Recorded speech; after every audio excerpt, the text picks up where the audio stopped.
thing you That's right, yeah.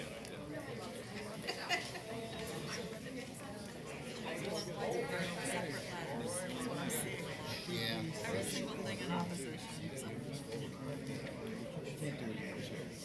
Just different signatures. Could that be announced? Yeah, the chair will announce at the beginning of the meeting. Okay. No problem.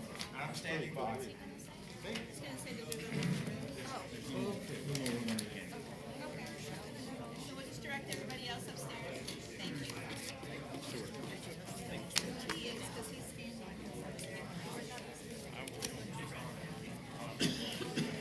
I'm sitting in the right spot. Yep, I did. Okay, good. I was gonna change with you, but that's all right.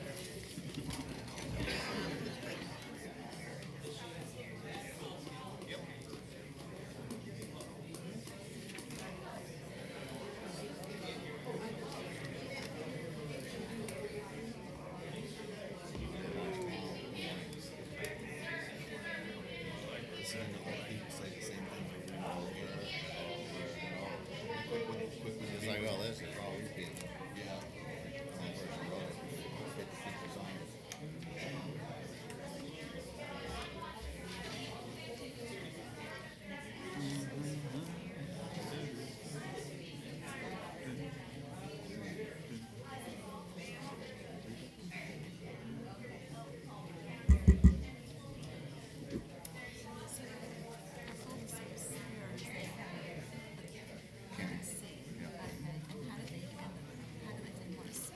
And they come down.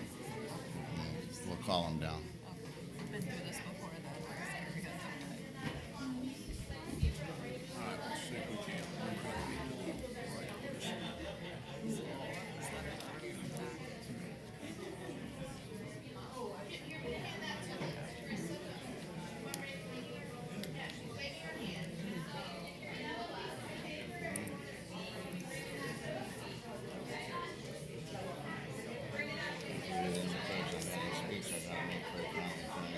All right.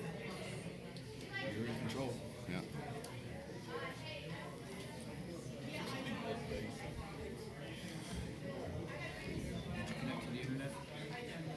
Okay. Gadget's doing that automatically. Yeah, but you gotta connect to it every time you come in here. Oh, it does say connected, okay, so you're good. Yes. Oh, hang on, you're connected to the staff from Public Health. I didn't do it.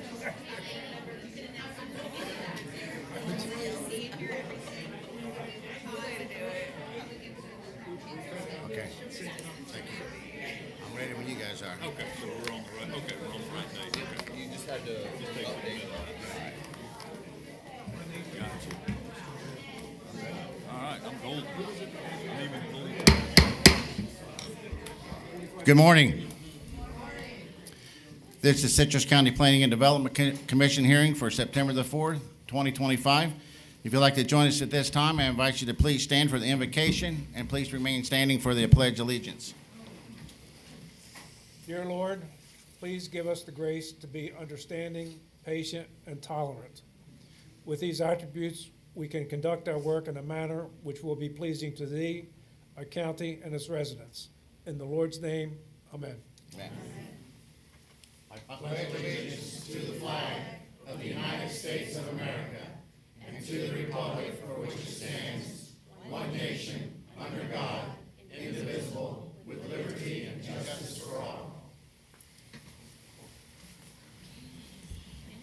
Okay, thank you. At this time, if you can take your cell phones, silence them, please. And then, little housekeeping, I see there's signs in your hands. Those signs are to remain in your hands and not in the air. We do not wave signs at this meeting. We do have an overflow room upstairs, so they're able to see and hear this conversation. So when we get to the public import portion of it, of the hearing, they're welcome to come down and come to the podium as everyone else is. Thank you. May we get the roll call, please? The following Planning and Development Commission members are present. Chair Richard Barmez, David Bramblett, First Vice Chair, Stuart Bozeman, Jeanette Collins, Michael Facemeyer, Kurt Stone, Janice Murphy, and School Board Representative Chuck Dixon. Thank you. If any person decides to appeal any decisions made by the commission with respect to any matter considered at this hearing, he or she will need a record of the proceedings, and for such purpose, he or she may need to ensure that the verbatim record of the proceedings is made, which records include testimony and the evidence upon the appeal is to be based. During the public input portions of the meeting, all individuals are given 3 minutes, and a representative of an organization is given 5 minutes. When anyone wishes to speak comes to the podium, please complete the yellow form to hand to the recording secretary. Please print your name, your address, and the number of this application on your form. The yellow forms can be found at the front door, and if you're representing an organization, the letter of authorization must accompany you at the podium. Comments will be limited just to the topics being heard, so please state your name, spell your last name, and give the address for your tape record. Now, at this time, I'm going to open up the podium to the public to come to to address the commission on any items that you wish, but this is not the time for you to come to speak about this application. So anything that you want to say other than about this application, the podium is open.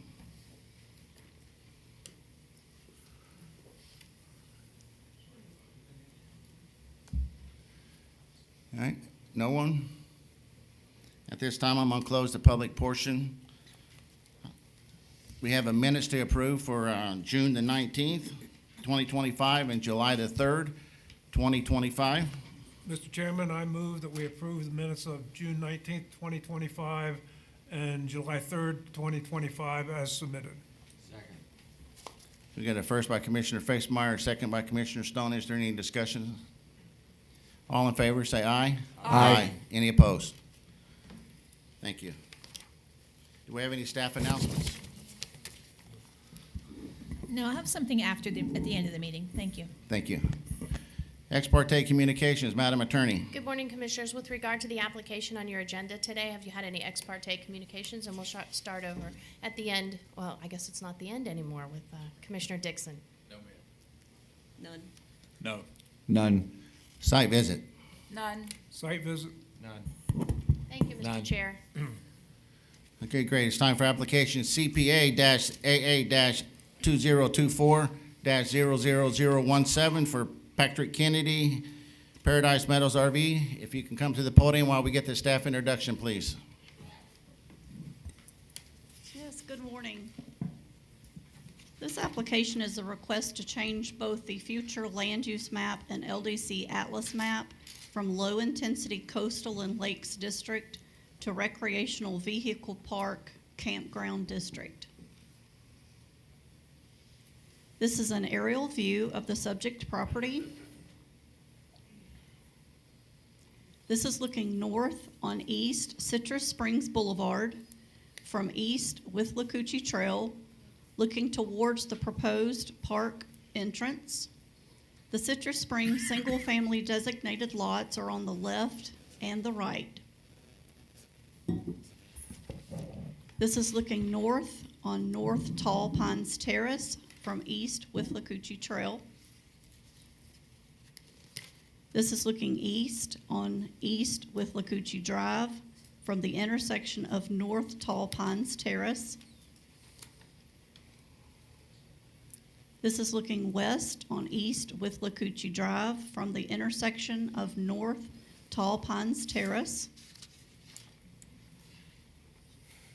This is looking across East with Withlacoochee Drive from North Tall Pines Terrace.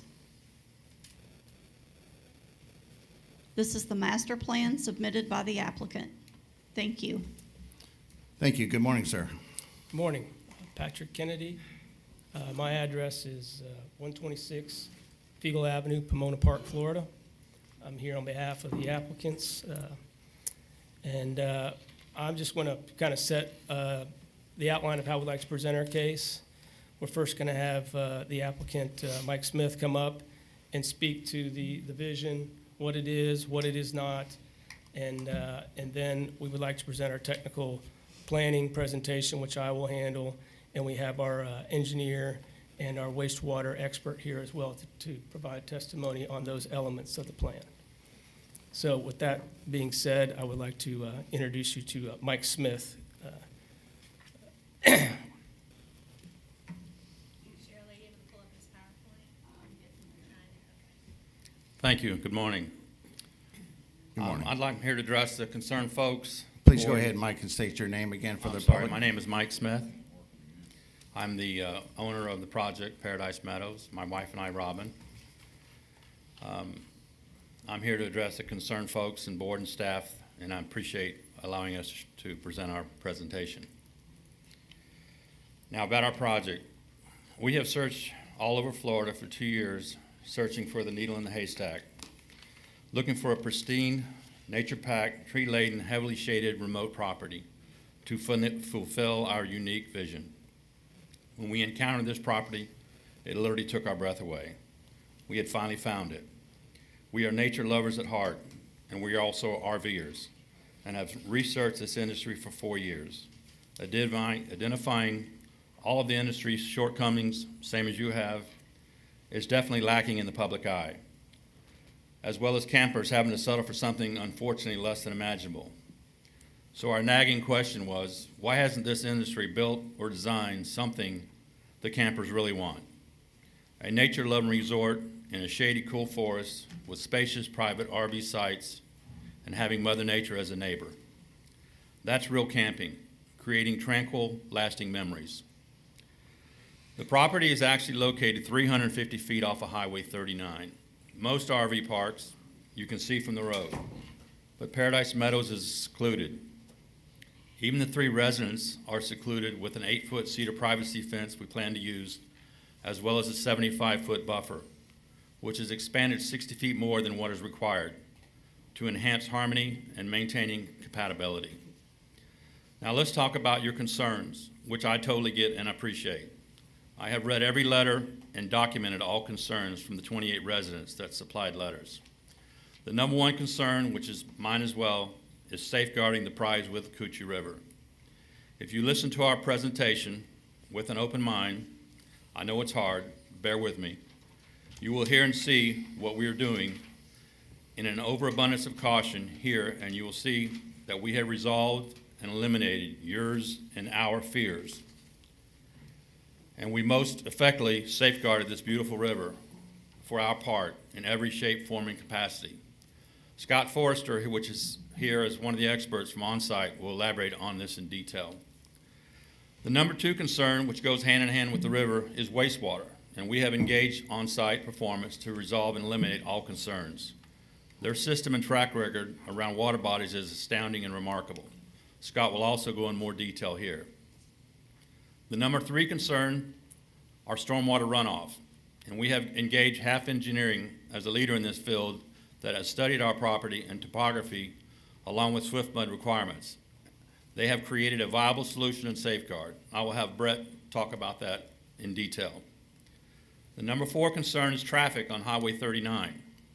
To give a little insight into the RV travel times, we have 230 sites, but only 34 are transient overnight sites. And just to make a big clarification here, only 24 sites in the transit section will exit on Tall Pines. The remainder, 196 sites, will enter and exit through the main gate at East Citrus Springs Boulevard. This was concern number 6, by the way. Also, RVers generally exit and arrive from the hours of 10 to 4 p.m., missing all the rush hour traffic if there was one. Number 5 concern, believe it or not, were jet skis and speedboats. We will not allow jet skis or speedboats of any kind. We will have electric pontoons that travel at 5 miles per hour on guided tours only. Number 7 concerns were about wildlife and gopher turtles. As you can see from our display, we only have 2 turtles inside the RV perimeter and 4 that are free to stay. Hopefully these 2 little guys can join the others. Staff previously added that the south subdivision to our count, which was total 27, which was erroneous. Number 8, concern with flooding potential in flood zone areas. Let me be clear here. During the flooding, I was here every day flagging the cresting water line. This was announced as a 100-year flood, as I had talked to residents up and down the river while hanging out at Stump Knockers, which had it real bad there. This didn't happen, they said this didn't happen since the 60s. I can honestly tell you not one of our sites were affected. Remember, we have a 35-foot setback, not just from the water, but a wetland setback, which is further. We did have some flooding on the west boundary, which has the 75-foot buffer, and we have since increased the size tremendously of our retention in that area. It was actually a great education of what was needed, and we enhanced it as this issue has now been resolved. Number 9 and number 10 kind of go together. Number 9 is noise, and number 10 is compatibility concerns. This is why we revised our business plan to downsize and create adult-only resort. To break it down more, only 2 adults per RV are allowed, and only 1 pet per RV is allowed. We know this will eliminate a lot of guests, but this is exclusive clientele who appreciate nature and tranquility. And the other guests and surrounding neighbors will benefit from this measure. Also about the neighborhood, we have 3 immediate neighbors and 12 neighbors in total within a quarter mile, as our display will reflect, which is very remote. Also, our strict noise ordinance, rules, setbacks, trees, and fencing will create an added noise buffer. Also, we will only allow paying day customers to enter the park. Number 11, removal and destruction of trees concern. This was kind of bothersome as several questioned the validity of my quest to save as many trees as possible. Hopefully 90% of the mature and beautiful trees that we are so blessed to have. If you study the rendering, which I brought, you'll see our vision, and it will be fulfilled, hopefully. If we must remove a tree, we will, and we will replace it with 2 more. This is our unique vision, goal, and dream, to create a Mother Nature masterpiece that has never been done before, providing shade, comfort, and tranquility for the campers, which will hopefully inspire other developers going forward. Also, some of you mentioned that there are adequate RV parks in the area. What you seem to be missing is, yes, there are several Motel 6s, but there are 0 Hilton penthouses. And that is what upscale RVers really want, something they have been dreaming and craving about, getting back to nature and blissfully soaking it all in. So with your support, we will be forever grateful for generations to come, as this is the legacy property. Thank you for your time.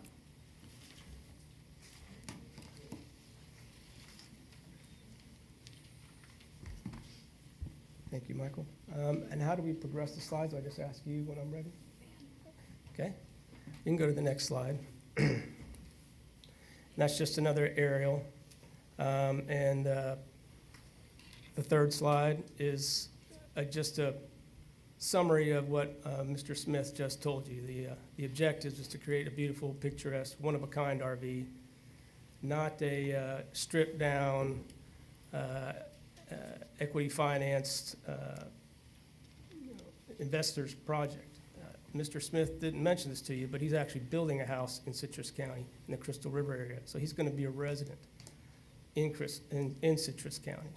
He's not some far-flung investment company on the New York Stock Exchange that's just plowing over properties like a lot of these RV parks are. So we can't deny that, but this is not that kind of project. So please bear that in mind. He's taken personal ownership of this thing. Next slide, please.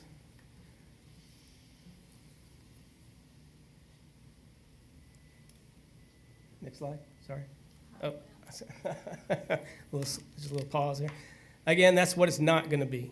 We know that some RV parks are done this way. They just clear the land. You have one going on a little south of here, I believe it is, that's being done in this fashion. Not the vision for this property and not the commitments that we've made in writing. Next slide, please. The concept is also on the board back there if anybody wants to study it closer. It's a little hard to see some of the print on the screen here, but that is the vision, is to have it a very treed and environmentally friendly RV park. Next slide, please. And the concept plan. Just want to briefly touch on this, and we may have to come back to it now and then, but I want to point out a couple things. At the north, if you have it in front of you where you can see it a little closer, at the top of the plan, which is really the east side of the plan, there are some abutting residential properties. And we have a 75-foot wide buffer, which is more than your code requires there. We have a cedar fence screen, which is also more than is required by your codes, to try to enhance the separation there. If you look at it even closer than that, really everything that's on the other side of that buffer is open space and stormwater. So it's really a much larger buffer than even 75 feet from those particular properties. The goal of this project is for the neighbors to not even know the RVs are there. On the west side, there's only one residence that abuts it on the west side. And there will probably only ever be one residence that ever abuts it on the west side because of the way the properties have been divided over time. That property extends from the river all the way to the road, and the way things are cut up, and with the wetlands immediately west of him, it's hard to envision that any more houses are going to be able to go at least down by the river on the west side, and very few even up by the road.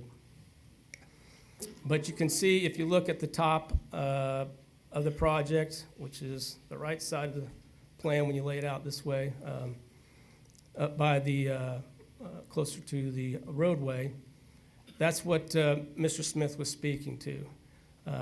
The only RV sites that are going to be able to exit out that way are the ones that are parked along that border, and that's the more overnight stays rather than the extended stay RVs. That's where they'll be parked, and their exit will be out to the the side street there. But the rest of them will be compelled, just the way the road's designed, to come out the main entrance again, the same way they came in. And typically, with a project like this, you want two exits because if you need an emergency exit or emergency entrance for emergency services, it's better to have more than one way to get into the project. I will say, what I'm more used to with projects like this is development agreements, where it's a lot easier to put these commitments in a narrative form.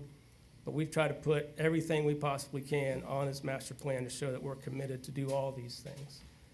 Some of the things aren't even required to be on there. We've done it just to show this is what we plan on doing, and it'll be recorded. If it's approved, it'll be recorded in your public record for everyone to see. The compatibility is one of the main things we look at in the planning field when you're trying to locate things like this, change land use categories, rezone things. Is it compatible with the area it's being located in? Your comprehensive plan specifically says that RV parks may locate in the coastal lakes and rivers region. There's policies, express policies, that say it's an appropriate location for RV parks. It just requires additional design standards. Policy 17.612 is the policy where it outlines specifically how you can locate an RV park in the coastal lakes and rivers region, which is where we're at. And the key elements that are actually in the plan itself are the 30% open space. We have over 50% open space. Just 10% of the area has to be dedicated to recreation. We have 11%, so we've exceeded that just barely, but we have exceeded it. And so all the standards outlined in these policies and objectives have been either met or we are exceeding them, okay? Now, the policies also say any additional standards to address the density intensity of RV parks at this location should be addressed in your land development code. And you do have land development code provisions that we also reviewed and designed this project around. Lot coverage, maximum lot coverage, 40% is in the code, and building floor area ratio of 0.2 for the entire property. Now, I want to clarify a little mishap I had in our original submittal. My analysis did a guesstimate on the square footage of buildings. I didn't ask the engineers for square footage or the client. I just kind of roughly scale it off because I knew we were way below that 0.2. So I roughly estimated the the floor area ratio to be 0.02, the decimal plate to the right, which came out to 37,000 square feet. I was not aware, staff, we've been working on this 2 years, I was not aware that the square footage of buildings could impact what buffer standard was required. And so when I was told 3 weeks before the hearing, we might be subject to a whole different buffer standard than we've been designing around for the last 2 years, I went back to the engineer and to Mike and said, I don't think we have this much square footage, but we need to drill down on it, and we need to put it on this plan and show them that we don't. And so that's what we did. And if you look in the top left corner of the plan there, we put the square footage of every building that we're proposing on the property and the total square footage that it comes to. And we are well below 25,000 square feet, which is a threshold that staff said kicks in a higher buffer standard. We had some debate whether that buffer standard applies at all, but the square footage takes us out of that debate.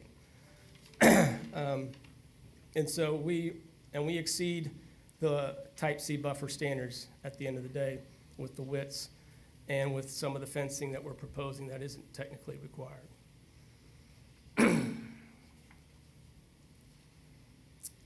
Section 3310 of the Land Development Code, specifically 3310C, implements the related comprehensive plan elements outlining more specific compatibility standards. You can go to the next slide, sorry. It includes like the maximum sites per acre, the maximum land area, minimum open space, minimum recreation area, et cetera. In fact, as a table on the next slide is going to show, I think I'm a couple slides ahead of you, sorry. We meet or exceed all the standards in the code and the comprehensive plan. Next slide, please. This table, and it is different from my original submittal because again, of that estimate of the floor area ratio, but this corrected in this table. If you look at each of the policies and land development code provisions cited there, 30% open space, 10% recreation area, both exceeded. Maximum lot coverage is 40%, we're at 25%. Floor area ratio is 0.2, we're at 0.011, approximately 23,960 square feet of total buildings. And we're talking about small buildings scattered over 50 acres. We're not talking about a Walmart dropped in the middle of this property or on any property lines. So that total square footage is even less impactful because it's spread from one corner to the next with the Tiki Grill in one corner, the entry building and staff storage building, the maintenance building is in the exact opposite corner with the community center in the middle. And those are the three biggest buildings, and they're separated by several hundred, if not 1,000 feet. Minimum land area is 10 acres. Obviously, we have more than 10 acres. Maximum density in the CLR region, again, specifically saying they're allowed up to 7 RV sites per acre. We've reduced that down to 4.6. So for a total of 230 lots on the whole property. 10% recreation with 5% active. We have 11%, almost 12% recreation with over 7% inactive. The wetlands. This also goes to environmental considerations. We are meeting the requirements of the county, which exceeds the requirement of the Water Management District. And we are meeting the 35-foot wetland and mean high water line buffer requirements. We're actually exceeding the mean high water line because the wetlands extend off of that, and we're 35 foot from the edge of the wetlands. We did have a wetland survey done, so we know that this part of our plan is accurate. A wetland survey is usually not done at this early stage, but usually just work off maps and get a general idea. But we had the environmental assessment done, which we'll get into later. Buffer standard for commercial next to residential. Buffer standard C, 15 feet wide, no visual screen required. We are 75 feet where there is existing residential uses, and we include a cedar fence at both of those locations. And it's 15 foot with the vegetation, and in some cases, there's a solid fence, and others, it's the existing farm fence that is there. Okay. Next slide. I think there was some either misunderstandings, and if we need to make it more clear on the plan, I think it's clear, but staff comments indicate things like it's not clear where the fencing is and what type of fencing it is, but to us it is labeled. We can make that more clear if necessary, but each area where the solid fencing is labeled, the 8-foot cedar fencing is labeled, and the existing fencing areas are labeled. We already covered the additional buffer area. The only deviation we have requested to the code is a requirement that you have a bathroom within 300 feet of every RV site. That's an antiquated standard. These are all self-contained RVs that are going to be coming here. They won't have a choice because of the way the property is going to be set up. There's no pop-ups, no primitive camping, no glamping. These are going to be self-contained RVs. And so requiring a bathroom within 300 feet of every single one of those is a redundancy that's just not necessary. I've looked at prior hearings on RV sites before the county, and this is usually seen as a standard that can be waived if everything else is being done correctly.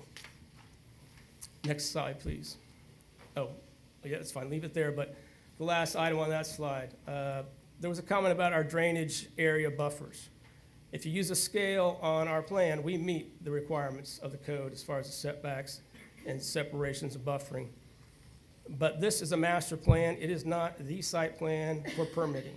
So if we have to be more specific that we're meeting the 5-foot setback on the inside and a 20-foot setback on the perimeter where we have perimeter stormwater, that will be done. We think we've already met that just the way the concept plan is done.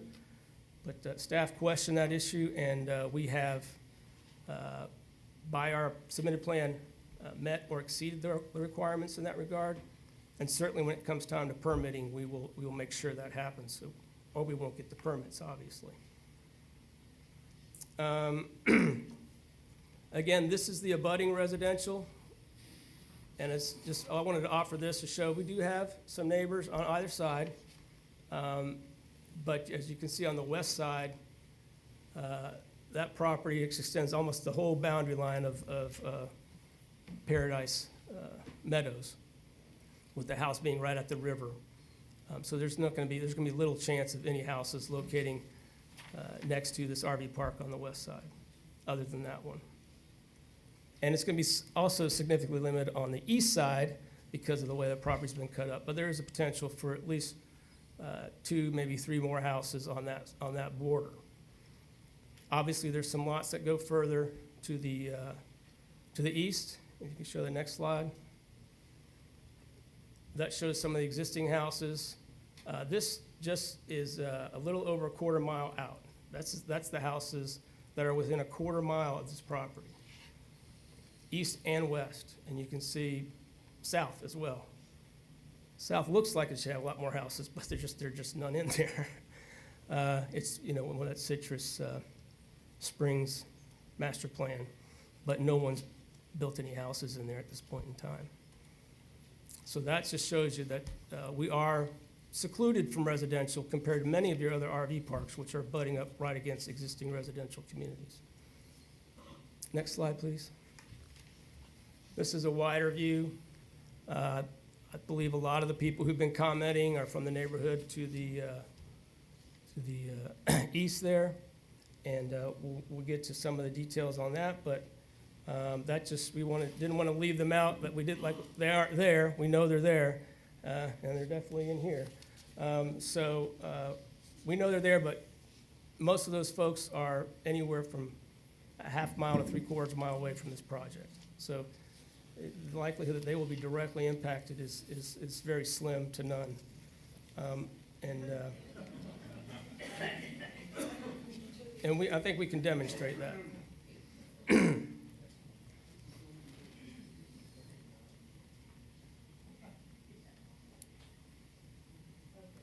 Okay.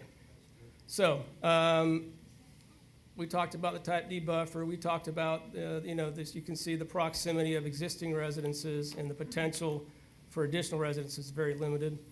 I'll speak briefly to the platted area to the south of the property. Mr. Smith owns about 95% of those lots. There's only 2 that he doesn't own. One of those lot owners has submitted an email in support of this project. And he owns pretty much all the rest. The plans for that is not to put RVs there. We've already been told we cannot put RVs there. That was part of our early discussions 2 years ago with staff, and they said, you try to put an RV park here, you gotta amend the whole Citrus Springs master plan and put 20,000 people on notice and go through a whole process to amend the entire plan just to turn that into part of this RV park. We decided that was not worth the effort, and Mr. Smith decided they could make this a nice residential community at some point in the future. And they will obviously be well aware of what they're moving next to. Because this will be a recorded document if approved, and obviously anyone who buys in there will be put on notice if development has not started in the RV park at that time.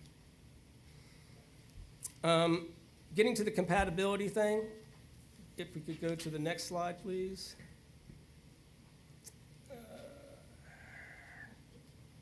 Hold on here. Now I'm behind.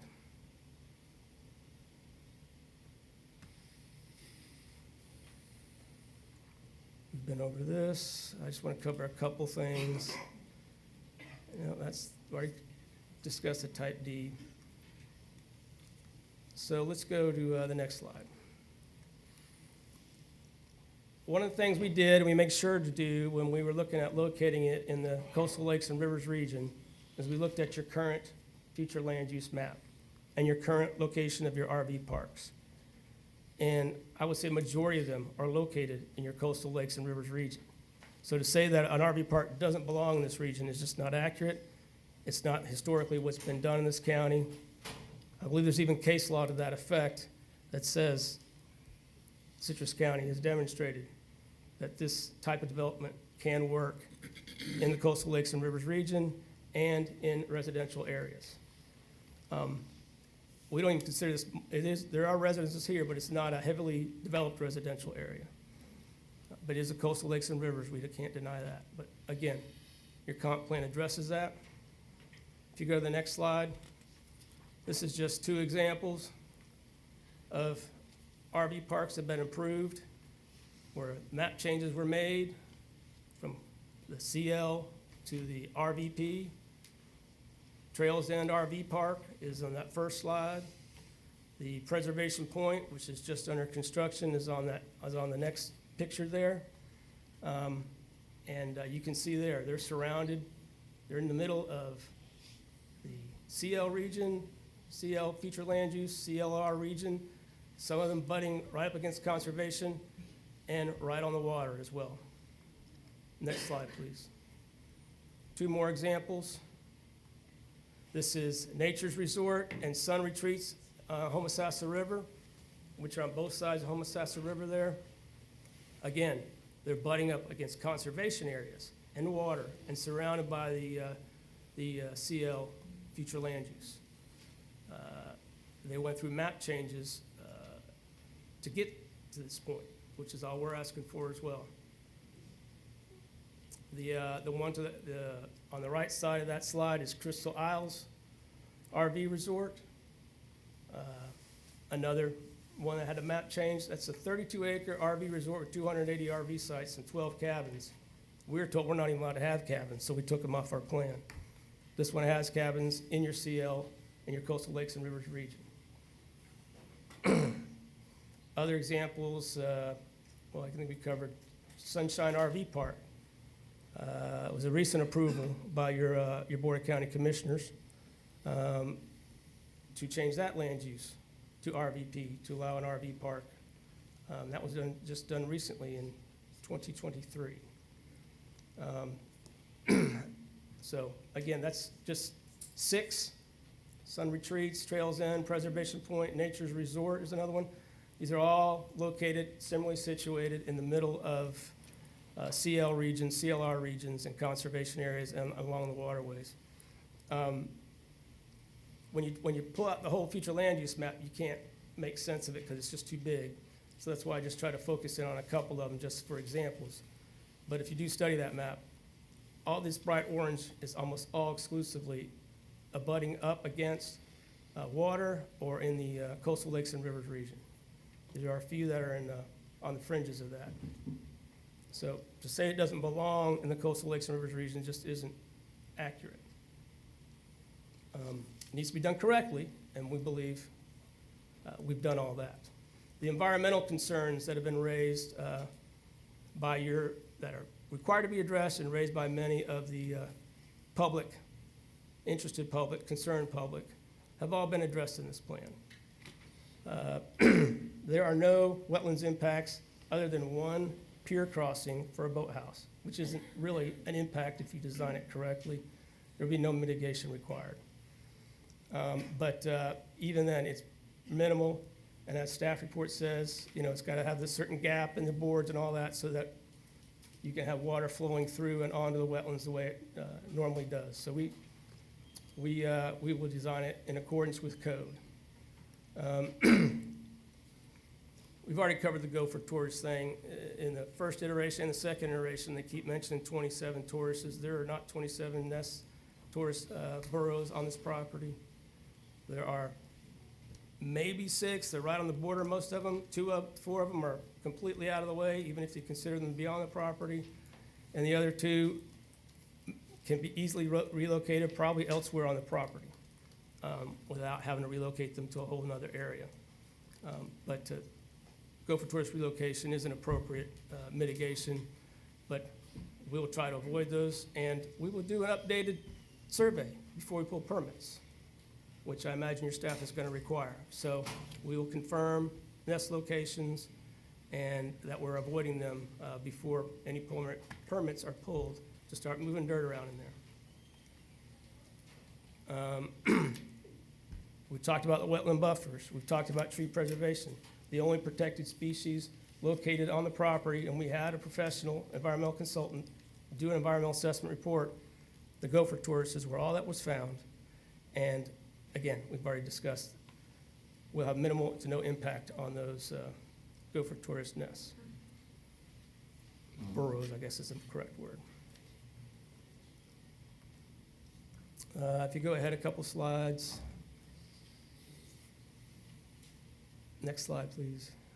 There's the wetlands. That's the extent of the wetlands on this property. Again, these are surveyed, delineated wetlands. This isn't a map. This was done by a professional certified environmental professional, and we are outside all of those areas with this development plan. So there'll be no wetlands impacts, again, other than one pier crossing. And because this is a park that's limited to the occupants of the park, even people trying to come into this place by motorboat won't be allowed to dock there. They have to be a guest of the park, RVer at the park, and to use any of the amenities. So they can't come up to the tiki bar by water. They won't be allowed. I just got turned away from your golf course the other night because I wanted to have dinner, and they said, I'm not a member, you got to go. But that was for north or south here anyway. So it's going to be that kind of situation. I appreciate you guys' business, but you got to go somewhere else. This is exclusive to the RVers. And we are willing to put these kind of conditions in the ordinance. That kind of thing is difficult to put on the master plan.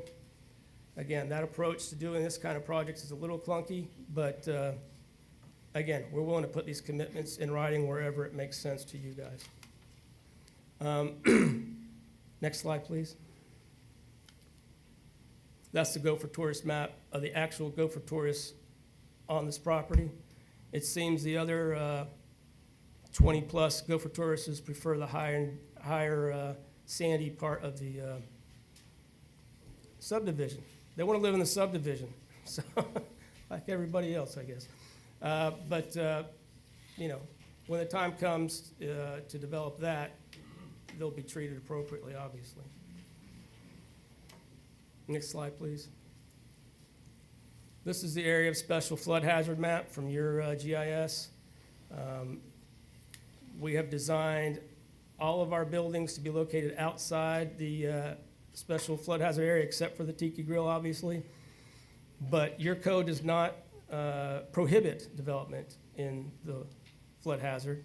They don't prohibit any of the things that we're proposing to develop in the flood hazard. They just require that it be designed correctly. And that's what we're going to do. We have to do it. We won't be able to put the park in if we don't do the permits according to your codes, building codes, and state law. So those are really permitting questions, but we're committed to keeping as much of the vertical construction out of the flood hazard as we possibly can. And everything else will be designed appropriately for locating in the flood hazard. Next slide, please. And this is where I'm going to turn it over to our experts. Would like, I have a different slide as next. There you go. All right, sorry. I have Brett Tobias here from Half Engineering. I'm gonna let him talk about the water and stormwater and a little bit on the sewer, and then we have our expert on the type of sewer we want to apply in this location, Scott Forster with Onsite, and he's gonna come after Mr. Tobias.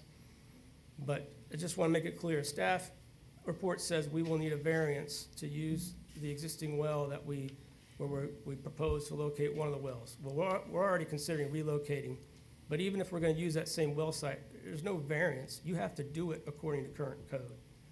The Water Management District and the DEP are gonna make you upgrade that well to current standards and to make it meet the flood hazard requirements, because that particular well would be located in the flood hazard. But I just wanna make sure that's clear. And stormwater, again, it's gonna be permitted. We have to do it right. We don't have a choice. But I'm gonna let Brett speak more to that. Brett Tobias.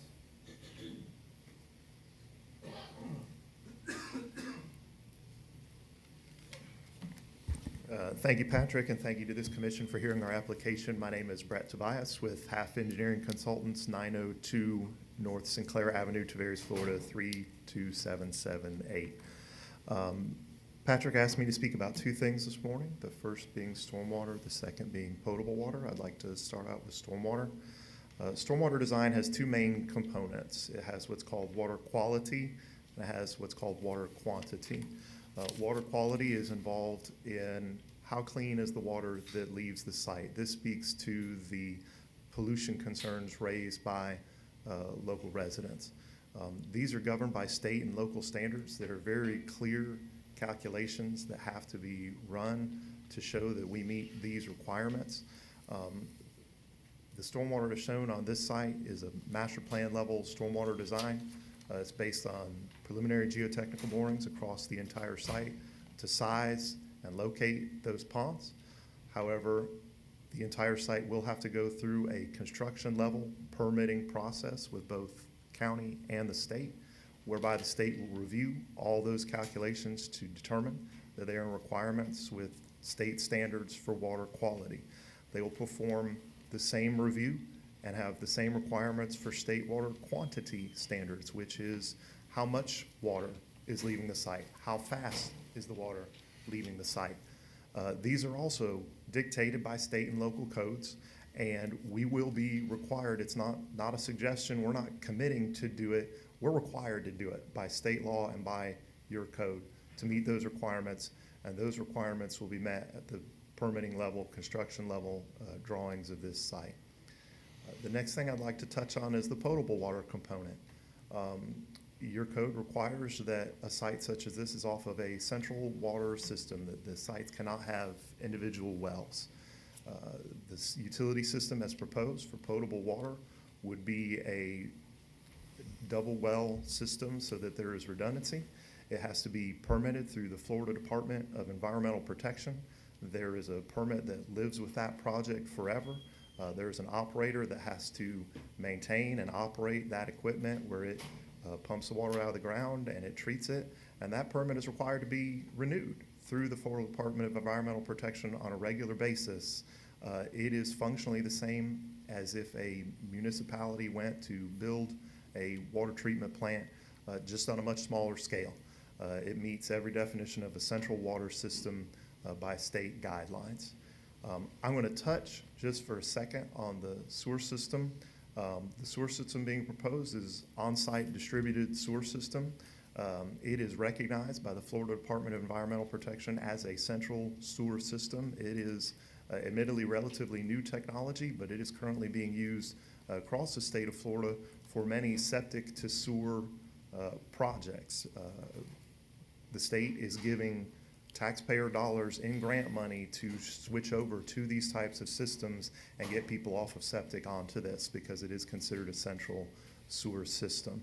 The nuts and bolts of the central sewer system, I'm going to turn it over to Scott Forrester, who's representative from On-Site Distributed Sewer Systems, and he can explain what the system is in greater detail. Thank you, Commissioner.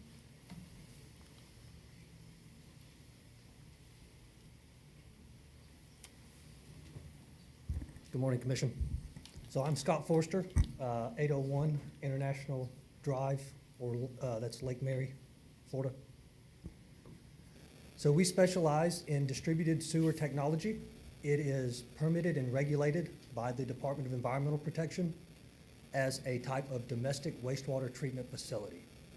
So it's the same permit, the same regulatory process, and the same operational oversight that any municipal wastewater plant would have and have to maintain. So our company provides the treatment units as well as the telemetry to monitor and operate those treatment units. They are installed below grade. There is no smell. The effluent is 80% higher nitrogen removal than what's coming out of a septic tank. And the total suspended solids and biological oxygen demand, which can both cause water quality degradation, we're about 95 to 98% cleaner than a septic tank. The wastewater is treated in the box and discharged into a subsurface disposal system that's sized accordingly for the volume of water it will be expecting to receive. And the applicant has even imposed a 250-foot buffer so that no discharge of treated effluent will occur inside that buffer. That is over 3 times more than the state setback requirement, and there should be no degradation of the river or any water body in proximity.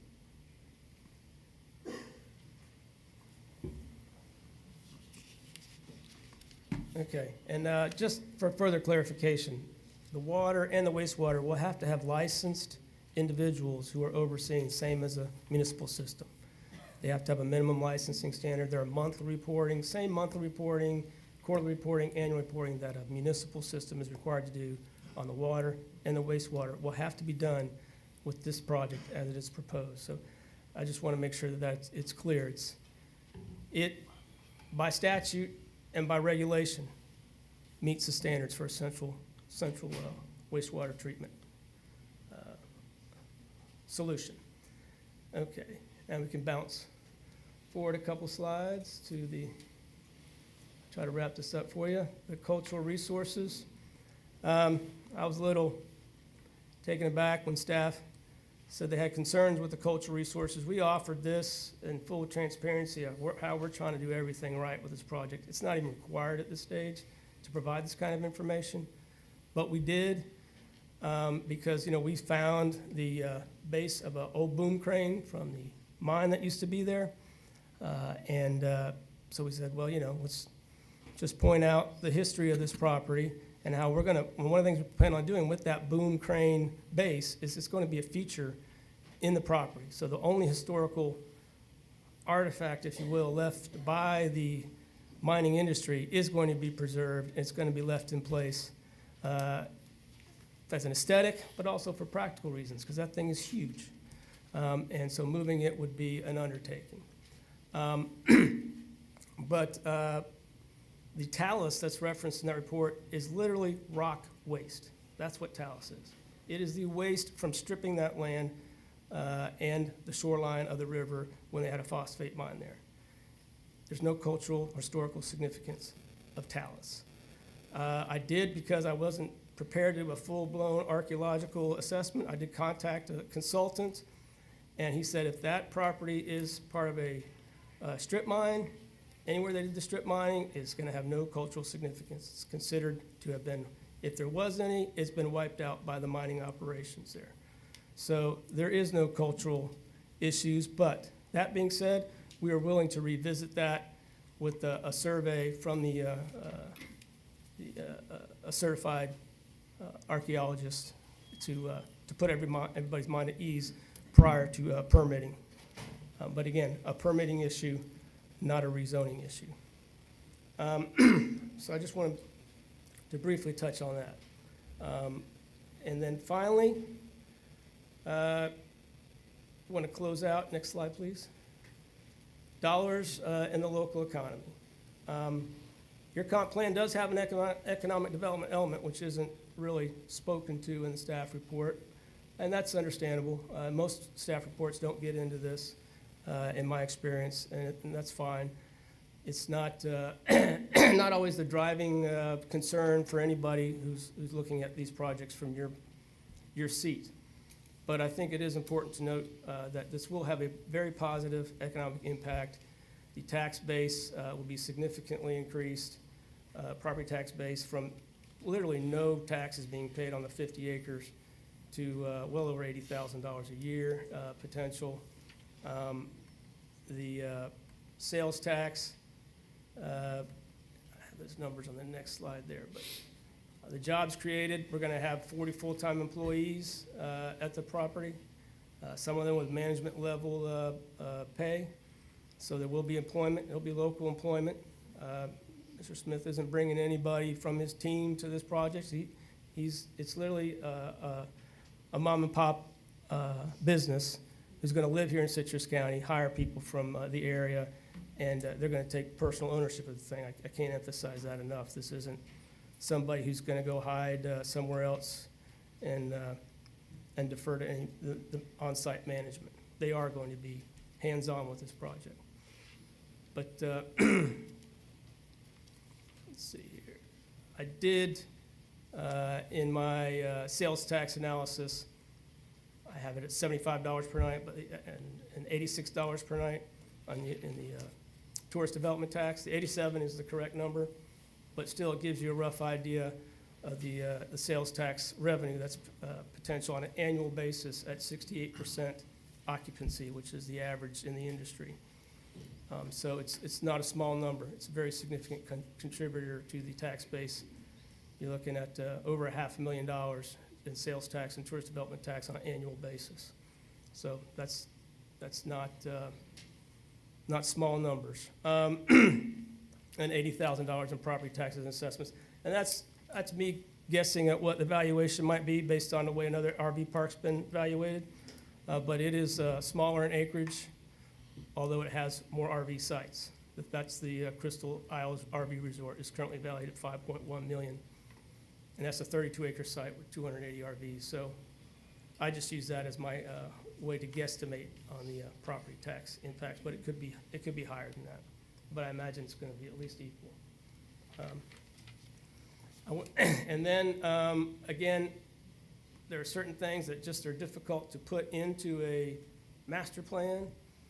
But we will put our adults-only commitments, our no driving of vehicles inside the park except to get to your site or exit the park leaving your site. So that's one of the reasons why we don't have vehicle parking at the amenities. We don't want people driving their cars to the amenities. There's going to be golf carts, walk, or bike. That's how you get around inside the park. There's no outside guests allowed, so there's no reason for them to bring additional cars in for that purpose.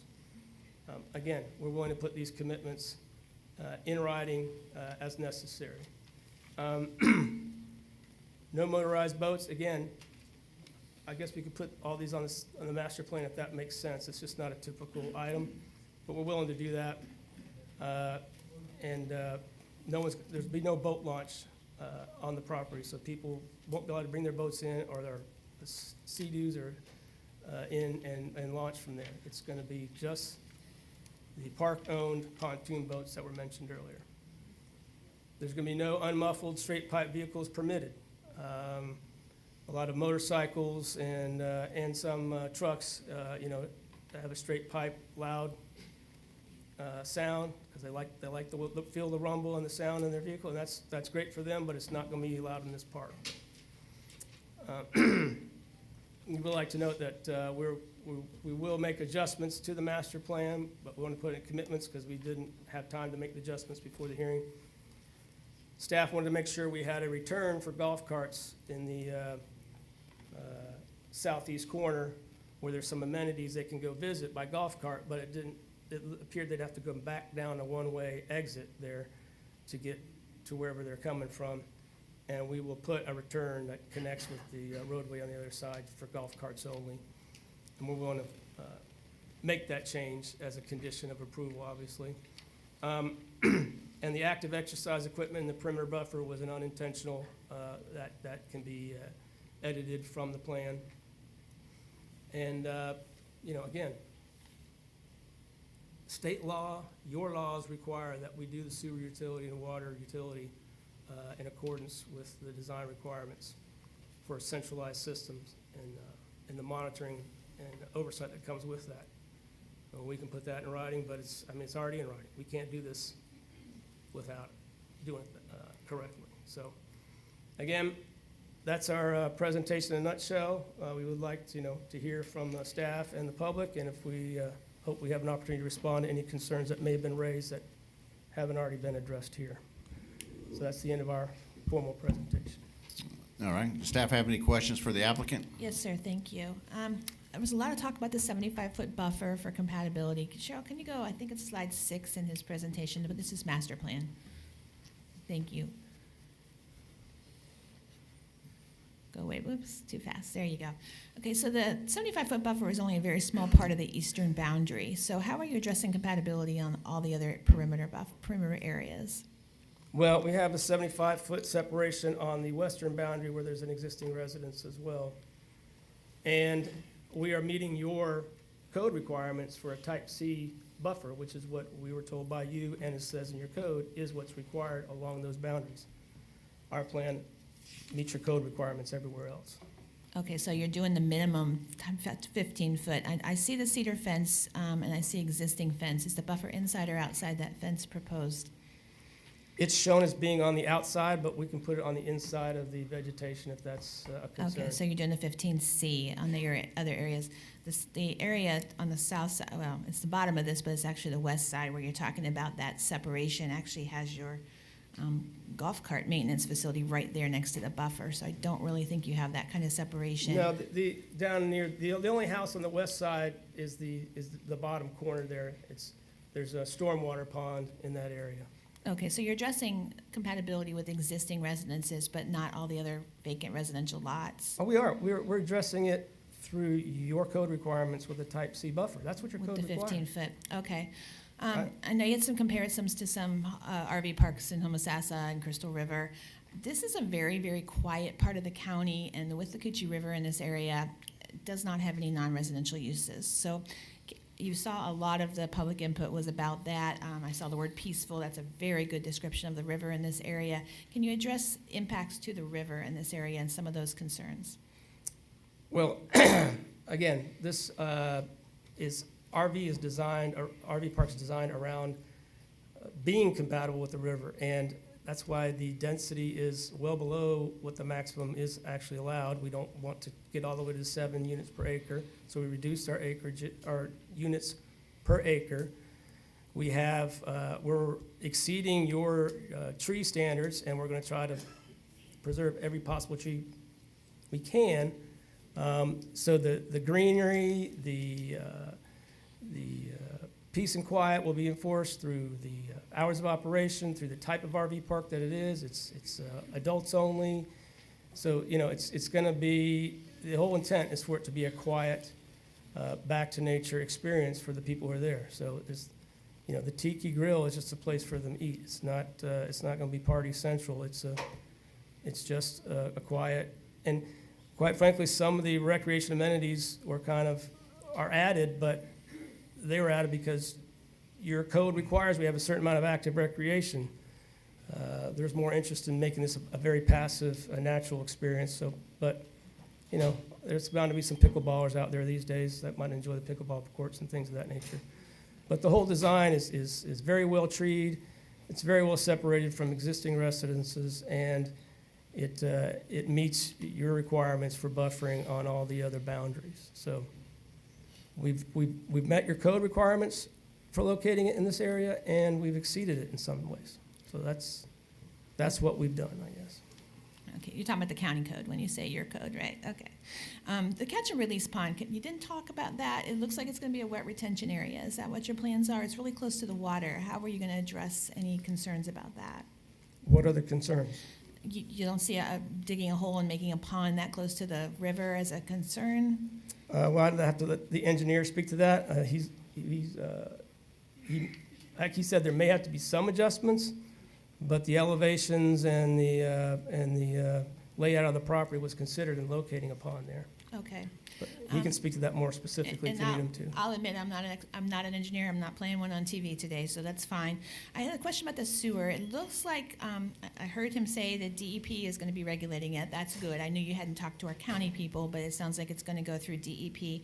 The waterfront lots look like they have a different mechanism. I saw the word pump out in those. Can you address what's changing about those waterfront lots from my very layman read Sure. of that? Yeah, no, and that's something that Mr. Smith has come up with to completely eliminate any formal system right at the water's edge, is to have a pump-out truck or trailer that would service those RVs, and then take it up to a spot located 250 feet from the water in a area well outside the flood hazard area where one of those treatment systems that was we spoke to earlier would be located, and the sewer would be emptied there.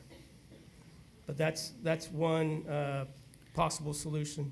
So they wouldn't actually be hooked up to the sewer system like the rest of the park? They're actually just going to be pumped out like a septic and then taken in interior? No, pumped out implies that it's going to septic. It's not going to septic. It's going to a wastewater treatment. Understood, but facility. it's like a septic tank would be pumped out. Well, Again, I'm a it's layman. there. You attach it right to the RV, the holding tank of the RV. It's not a holding tank in the ground. You attach the pump out truck to the RV. One last question, I'm sorry. So Citrus Springs Boulevard, you saw in the staff report that the county engineers are saying that's a 10, which is the worst as far as grade. So how are you going to address Citrus Springs Boulevard to handle these RVs? It'll have to be designed to your standards for the ingress and egress. And again, Mr. Smith owns both sides of that road, so it's an investment that works for him in more ways than one. So that'll be upgraded. You know, that property has been paying into the road maintenance MSTU, but hasn't seen any of the love. But, you know, we're willing to accept the responsibility because of what we're asking for to upgrade that section especially. And I imagine we'll just pave appropriately the rest of that platted area as well. Joe or Jen, did you Add a have any bond. comments or questions? Did I cover everything? Okay, thank you, sir. Okay. All right, does the commission have any questions for the applicant? Mr. Chairman, I have Commissioner Stone. Mr. Kennedy, you said out of the total number of units there, 230, only a small portion would be overnight rentals. Is that correct? Correct. What was that number that would? 34. 34. It's the blue ones at the top of the site. And the rest, how are they managed, leased, rented? How does that work? You come to the microphone. Sorry. The other 196 are more for people that generally stay a week or so, or a week longer, maybe 2 weeks, depending on time of the year, probably. Okay, so they would be like longer term. Yes. Would any of those be there for 6 months? I wouldn't think so. Would you sell any of these lots? No, absolutely not. And my last question is, you own the property to the south of this project. Do you own the property of the project itself now? I'm sorry? Do you own this, the project property now? Yes, yes. You do know, you're the owner now. Yeah, All right. on both sides of it. Thank you. Thank you. Thank you, Commissioner Stone. Commissioner Facemeyer. You have listed as, Mr. Kennedy, you have listed as some of the amenities, a tiki bar, grill, an open covered pavilion. Can you describe what types of activities would occur in those locations? A tiki bar and grill, to me, elicits a party atmosphere. Would that take place? Well, I think that's, he intentionally used the term tiki grill, but I'd have to let Mr. Smith describe the, and again, if there are things that we're saying here that you need to Please have speak in the commitments microphone, please. I'm sorry. If there are things that we're saying here that you need commitments in writing beyond what we've already done, we're more than welcome to do that, but I think Mr. Smith can speak to that. Yes. Thank you. Yes, the Tiki Grill, as it is a eating place and also a viewing place. Of course, that's down by the river where everybody can take in its beauty and have dinner as well. And your other question was? It's similar, you know. It's not the Party open- Central. It's open not Party Central by pavilion. no ways. I mean, I'm not a camper, so I apologize. I don't own an RV, so some of my questions may not. That's fine. That's fine. You may find them very basic, but, you know, and then I'm looking to see are the activities that would occur in these locations, would they generate noise, music, entertainment? That's a very good question. We have the clubhouse in the central part of the area where the pool area is. And so that's also a place where they can have dinner as well. And then the Tiki Grill is strictly for having dinner and viewing the river. One other question has to do with traffic. Most of these Class A type motorhomes frequently would pull a tow vehicle that they would use for visiting other locations in Citrus County or the surrounding area. Did you factor in that? Because I can't envision a RV coming to stay only on that site for 2 or 3 weeks without exploring other activities in the area. That's another very good question. Yeah, you're right. And we encourage that for the RVers. When they get there, they generally do tow a vehicle so they can see the surrounding areas. I'm an RVer as well. I tow a vehicle and I go to all the surrounding areas. That's kind of what it's all about, just taking in the area and all it has to offer. And we definitely encourage that. If I can. So there would be some traffic from smaller vehicles. Yes, they would leave their RV there, and then they would take their vehicle to, say if they want to go to Crystal River or Dunellen or the various restaurants in the area, they would drive their vehicle. They cannot take their vehicle to the amenities inside. It's strictly only golf cart, walking, or bicycle. So we minimize the interior traffic as well. Thank you. Thank you.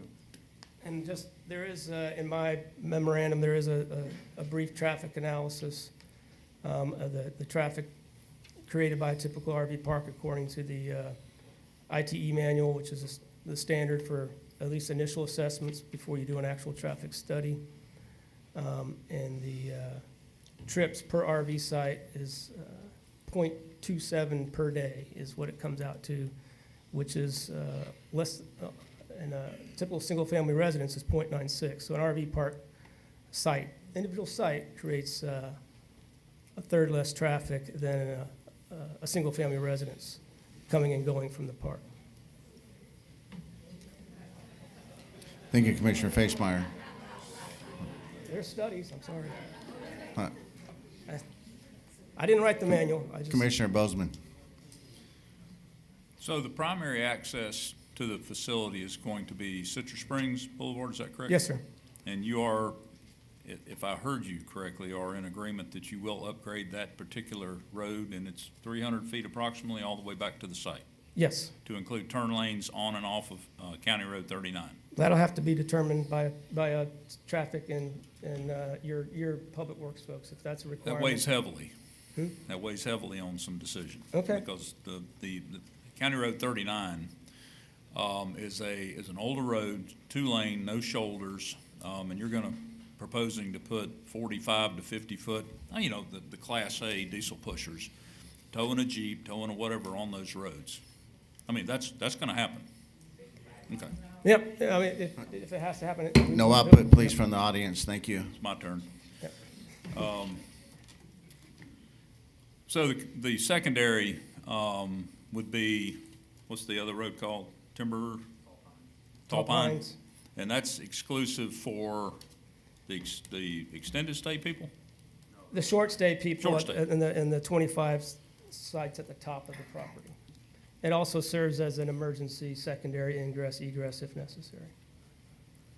In the condition of that road, you've taken that into consideration as well. Even though the traffic volume could be potentially less, you still are going to see some traffic on that road? We haven't spoken to that particularly in any of our discussions with staff, but it's certainly something if we have to consider it, we will consider it. I mean, it makes sense. We impact the road, we should address those impacts. Okay. You talked about access to the docking area is going to be limited to the 5 electric pontoon boats that Yes, are sir. owned by the owner, so tours. But if I remember correctly, and please correct me if I'm wrong, if I'm staying there and I got a buddy that is dropping his boat in up at the bridge or somewhere and he wants to swing by and come by and visit, that's permitted? No. Okay, well, I'm Well, sorry. people try to sneak in, but the rules of the park will be no motorized boats inside that alcove. Okay, I But just, it is, at the end of the day, it is a public waterway. So if somebody from downriver comes in there in a Sea-Doo, we can't keep them out of that alcove.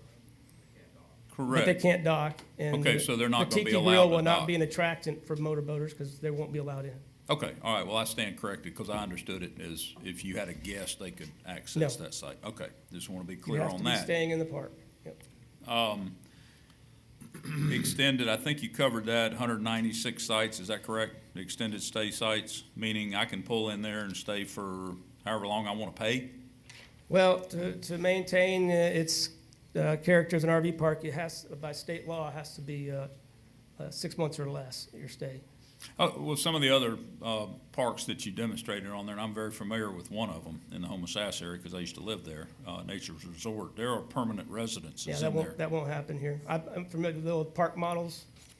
Can pop up. Actually, if I pulled a fifth wheel in and built, and if you drive through there, I don't know if you have or not, there are porches built on, there are garages built on. You're not allowing any of that. No, and again, we can put that in writing. So as part of the conditions, that would be part of a condition? Absolutely. Potentially, We okay. welcome that condition. Ms. Lynn, is that appropriate? Which? One of the conditions At potentially? Nature's Resort, staying there No, long not, term? no, we're talking about his property. Oh, okay. Putting it as a condition, sure. Okay, because, you use that as an example, so you opened that door.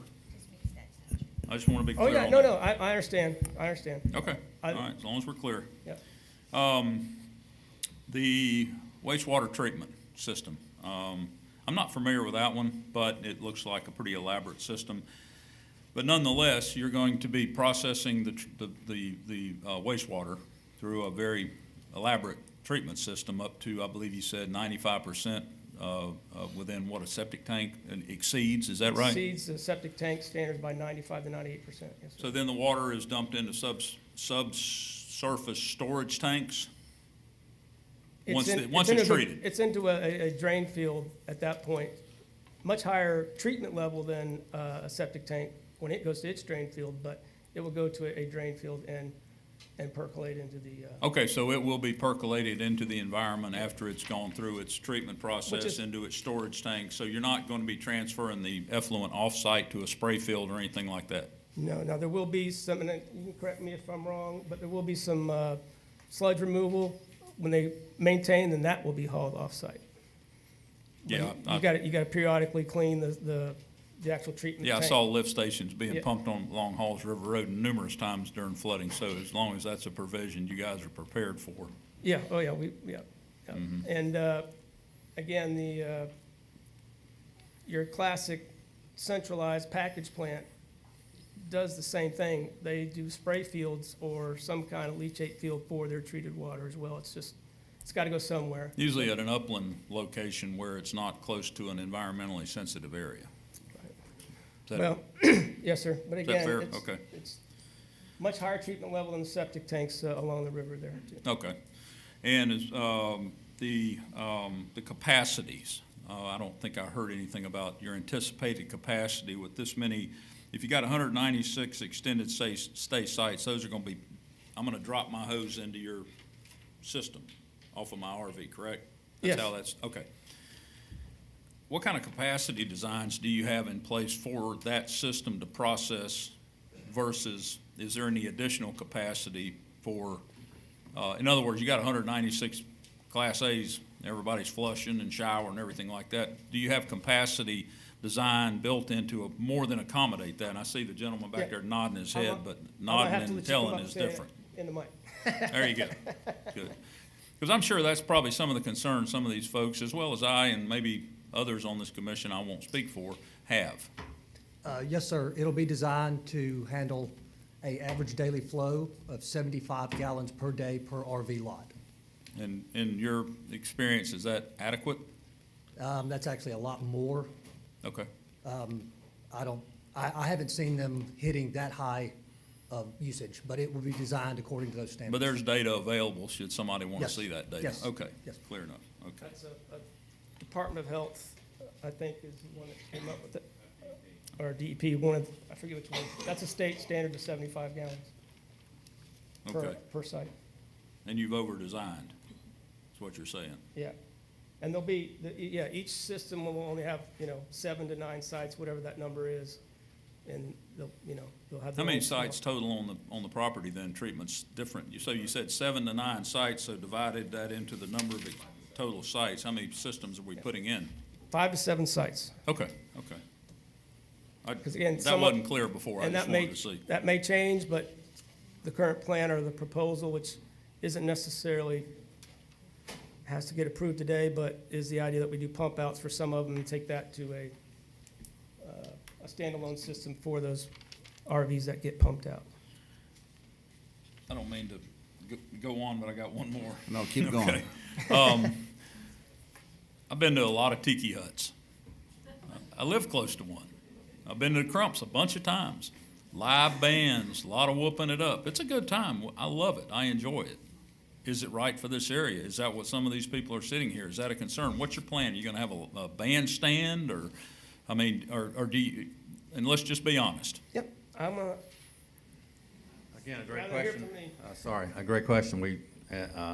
I've been to those tiki huts as well. But no, our whole vision is on peace and quiet. This is not, it's an adult park, yes. And all we're simply after is, quietness, enjoyment, for everybody's enjoyment. And, is there gonna be a bandstand there? No, there's not. Is there gonna be a lively, boisterous crowd? No, there's not. We are strictly. You've never been to the tiki huts I've been to. I know, but this is a totally different concept. Okay.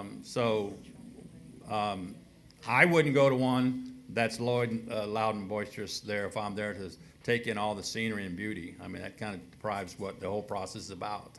No, this is not Party Central. We're talking about a lot of 50, 60-year-old people that are going to be here. They're Hey, I take exception to that. I'm not whooping it up. Come on. I have concerns.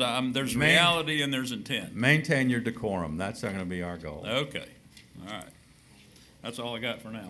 Thank you, Commissioner Bozeman. Anyone else? No, sir. I have a few. It's a thorough presentation. I have a few for you. Yes, sir. I'll start with, let me start with the, who's going to control the traffic, the tenants? Example, I'm a resident there, I'm paying money. I came here to this county because my grandkids live here. I'm pulling a Class A diesel with a golf cart trailer and a golf cart on it, and I can't hit the main road. You're Are we- telling me that there's. Keeping the who's golf gonna- carts off the road, is that what you're No, asking? who's gonna manage to keep my grandkids from coming in to see me?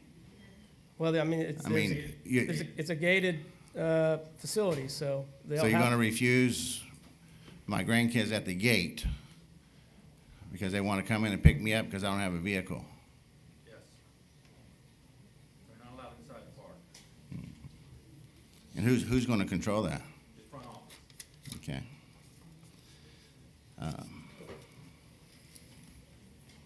You said that the bridge in the wetlands doesn't have any kind of environmental impact. Can you explain that to me? Well, if you design it in an appropriate way, then you don't, it usually doesn't require mitigation for the Can minimal. you explain appropriate way to me? Well, the staff mentioned a height requirement of 12 a foot off grade, and then a gap between the boards of a half an inch, I believe it is. Water Management District also has a standard that's similar to that, so we have to follow the stricter of the two standards when crossing a wetland. It's just one boardwalk. Yeah, sure. So you mentioned you had an engineer about the pond. Is your engineer here? Yes. I got a question for the engineer. Yes, sir. The question previously was from staff about the pond. How are you going to dig it? How are you going to maintain it? Can you enlighten us on that process, please? Sure. I believe the question was more about, but I'm happy to answer the other one too, how it impacts the ecological that close to the river.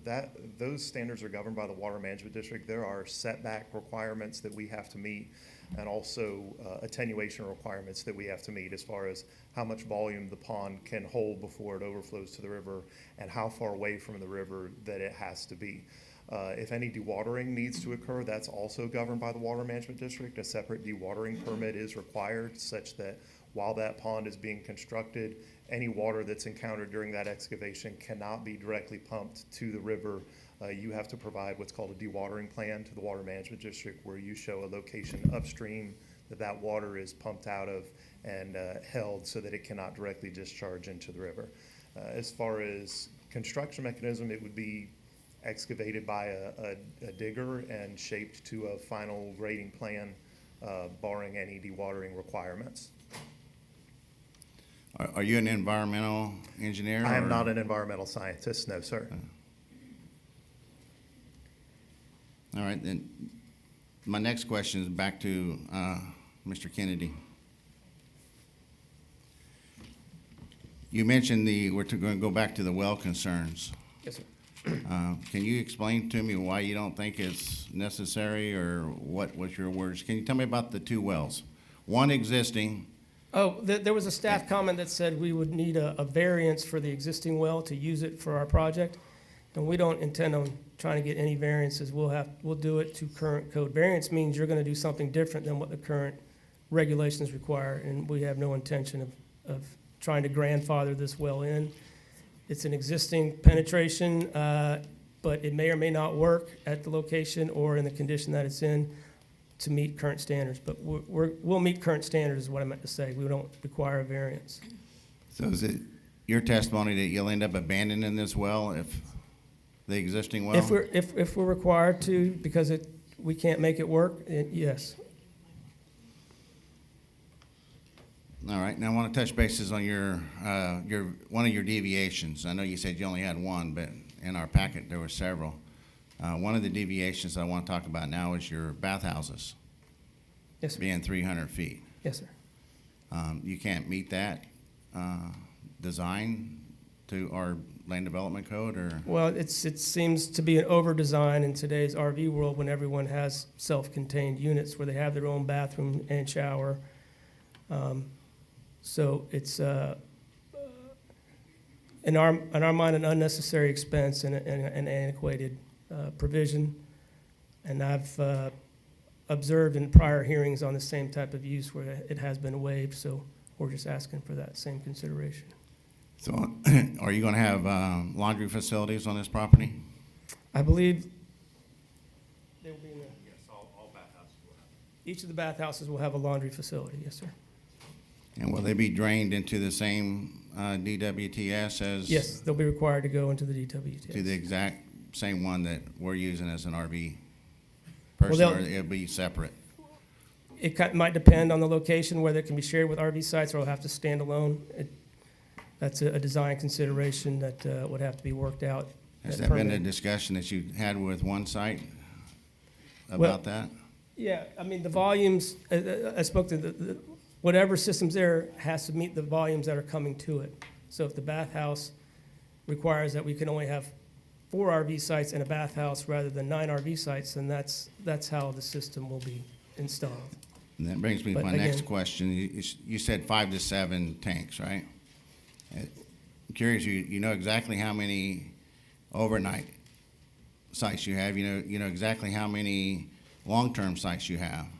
But you can't, one of the most environmentally protected things that we're discussing today, you don't have but a guess of 5 to 7.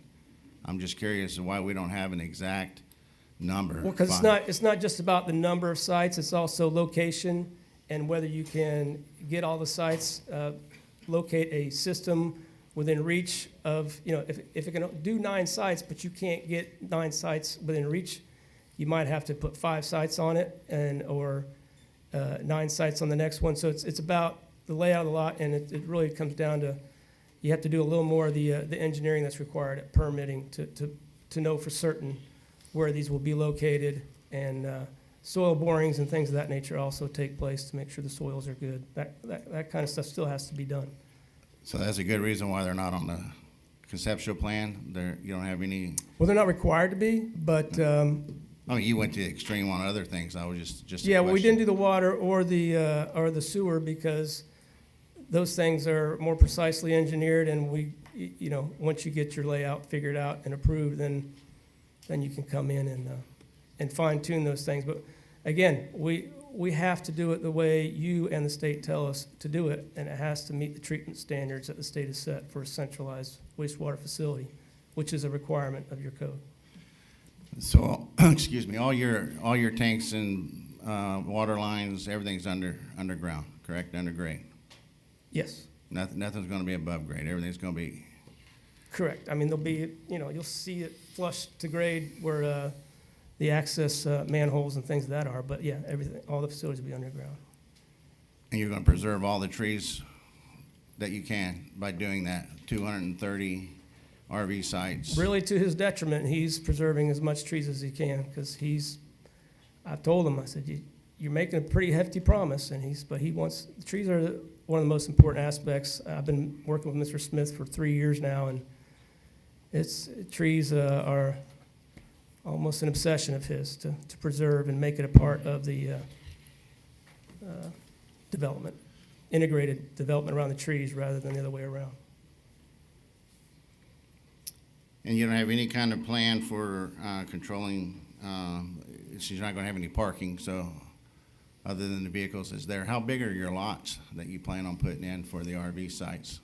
There are varying sizes. They're on the concept plan. I'd have to look at it I don't have it So memorized. if I have a 40-foot rig, which is pretty standard for my Class A, Oh, yeah. diesel pusher pulling, 15-foot vehicle, so I'm gonna need 55 feet plus. Do you have any of those in there? I mean, because you don't have any off-site parking. Great question.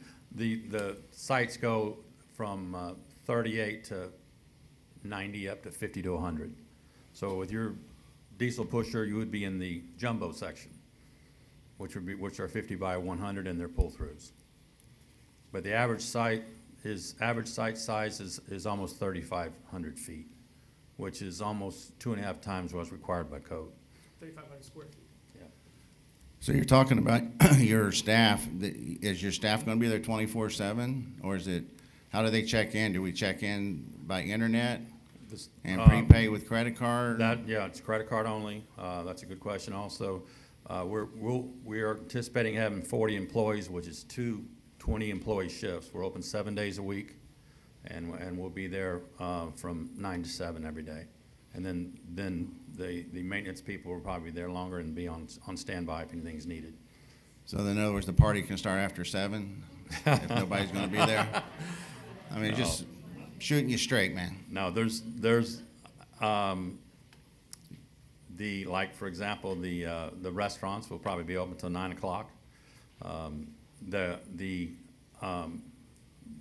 of the employees will actually stay in the park as a precautionary, just to oversee it and for security and everything else. So you're saying you just brought up another thing, a restaurant. You got an on-site restaurant that you're putting That's the in? Tiki Grill. So the Tiki Grill. Yeah, that's a. That And the goes back clubhouse to as well. Commissioner Bozeman's Tiki Hut party. On your roads, what's the material of your roads going to be? Is it asphalt? Asphalt. No crushed lime, nothing, just No, asphalt. asphalt all the way through. Now, does concrete pads? No, they're paver pads with gravel. As well as the patios, they'll be paver.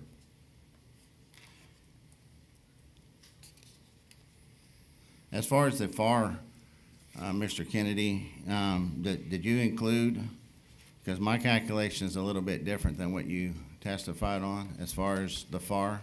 Okay. I was assuming that it's going to have concrete pads, but, Floor area ratio refers to vertical construction, right? not the horizontal improvements, if you will. That's the lot coverage calculation. Right, I got you. But now we're gonna have I'm gonna save that question for the county, staff. Okay?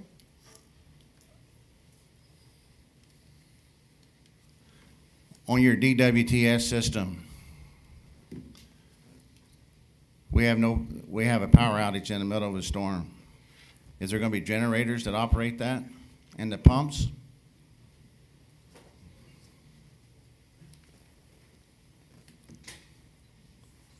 Yes, you can hook up emergency backup power to the DWTUs.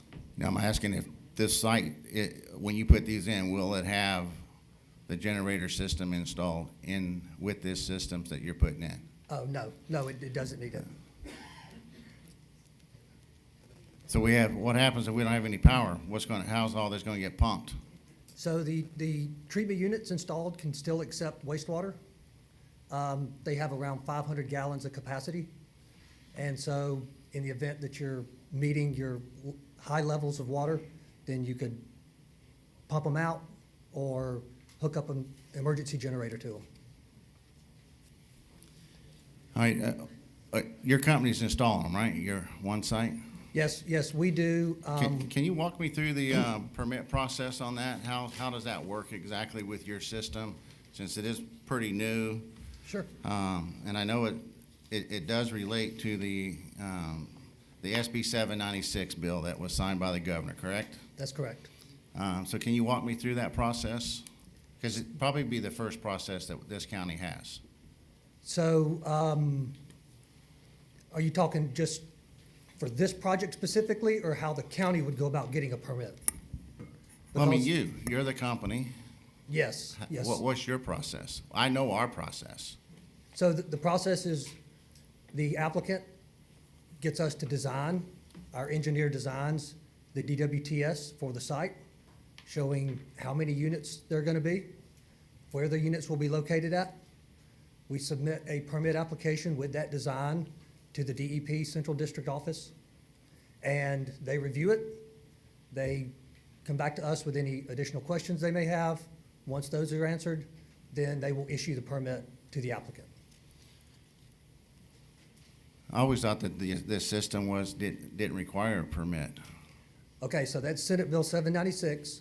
That is for municipalities who want to replace septic tanks with distributed wastewater treatment units. At that point, you do not need a permit. Great answer. Thank you. I have no further questions. Any other questions by the commissioners? I just got one more. Commissioner Bozeman. What's the average elevation on this property?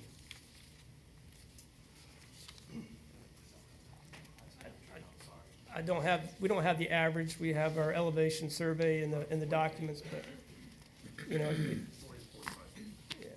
If you had to average, it's probably in the 40-foot range, but, you know, obviously down by the river, I think staff points out a point that's way down by the river at 28 to 30 feet, but Yeah. you get up towards the road, it's up to 75 feet, so. Okay. Yeah, it's, I'm just asking, you know, soil types are gonna be very relevant when it comes to, drain fields coming out of your wastewater system. and the stormwater as well, all those things, yeah. So we recognize that we may have to make adjustments based on the outcomes of those soil borings and those engineered investigations. What's the storage capacity on these tanks for the wastewater system? I mean, I think I saw a diagram that looked like there was two very large poly tanks or something, round tanks. So each treatment unit consists of 3 chambers. The units that we'll be deploying out here mostly are concrete vessels with 3 chambers. That's part of the treatment process, That's- one-to-one. That's Okay. right. It's a miniature wastewater treatment Yeah, plant. okay. It will have between 500 and 600 gallons of free bore in it at any given time. In the event of an incoming storm, if the park was even going to be occupied, we can preemptively do a max treatment cycle to free up as much space as available. But yeah, you're looking at total volumes 1,500 gallons. So you got a 500-gallon treatment vessel and a 1,000-gallon storage tank that the treated water goes into prior to being discharged to a drain field? No, sir. We have a primary clarifier on the front end that stays full. It serves as almost like a septic tank. That will discharge when water comes in. It'll discharge into an equalization basin that isolates incoming wastewater from a treatment batch that is going on in the 3rd and final chamber. we So don't- there is no additional storage, because there was a picture that was put up there. There were large, looked like large cylinders for, I mean, we could go back and look. Oh, those were access hatches. So we have an access hatch that sits over each of the chambers. The storage is in the equalization basin, which is a total volume of around 550 gallons. So you're discharging directly to a drain field from the vessel itself on that 3rd chamber? That's There is correct. no secondary storage? No, Well, sir. What was on that picture then? I'm I'm not just, sure. I mean, without belaboring the point, I do remember seeing a picture. It's kind of a cut-off picture too, though. It's more for effect than.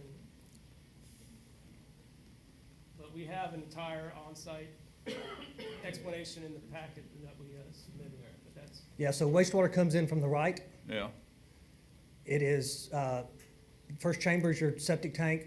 That middle chamber is your equalization basin, where your storage will be. The 3rd and final chamber is where the biological sludge lives, and we run it through a sequencing batch reaction process to clean the wastewater.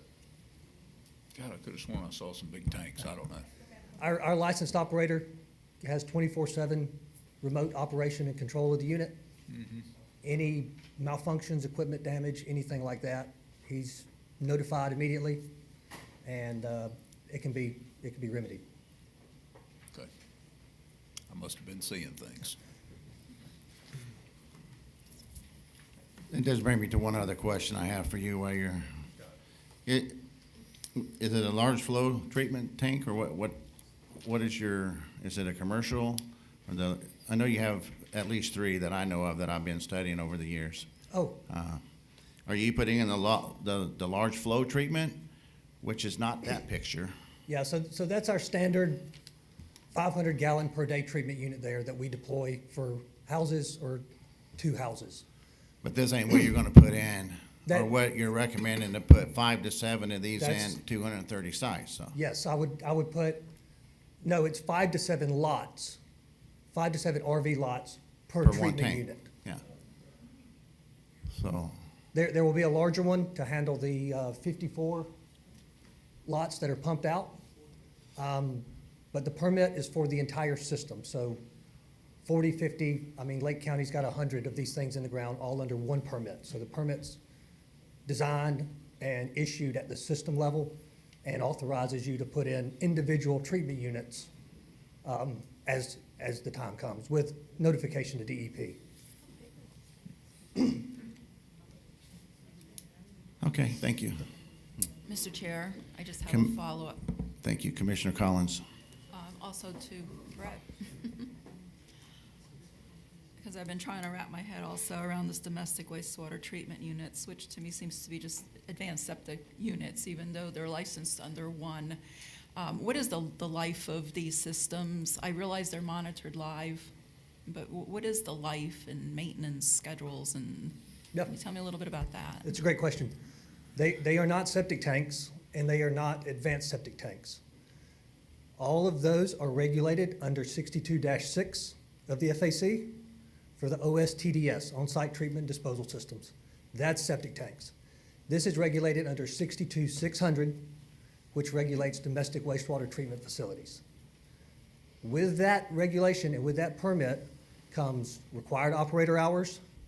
All of these units have to be commonly owned, so a homeowner can't go out and just put one of these in. They have to be overseen by a licensed wastewater operator.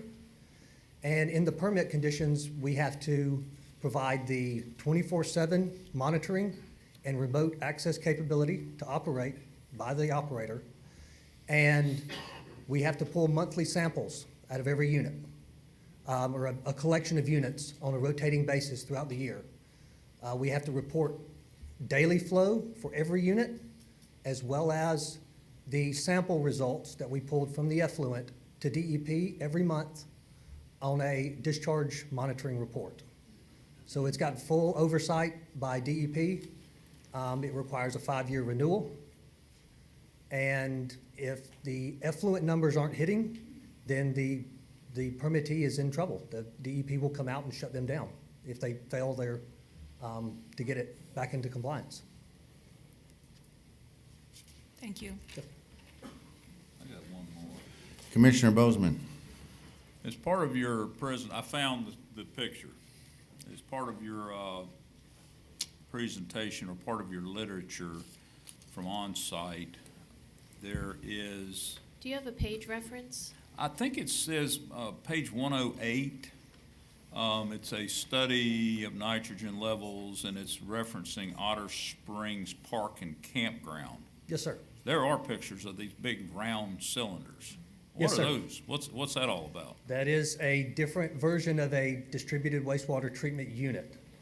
So we can, under this permit, you can size up your treatment unit to handle the flow that's incoming. So for Otter Springs, they already had grant funding to go out and lay a collection system in to take existing septic tanks off the ground. And so, and they didn't want to tear up all the sites putting in individual units. So we designed a unit that we designed 2 units. Each one of them can handle 10,000 gallons a day. So that's pretty sufficient capacity. You said that there's 196 extended stay with an average estimate of 75 gallons per day per unit. That's 14,700 gallons per day, potential generation of wastewater, okay? With a 500-gallon capacity of each of the ones that you have designed, you're gonna need about 30 of those things to handle all of that at one time, because if you only have 5 to 7, there's gonna be a constant discharge of effluent. Obviously, that's how the design is, into a drain field. Okay, okay. Thank you, Commissioner Bozeman. Any other questions for the applicant from the board?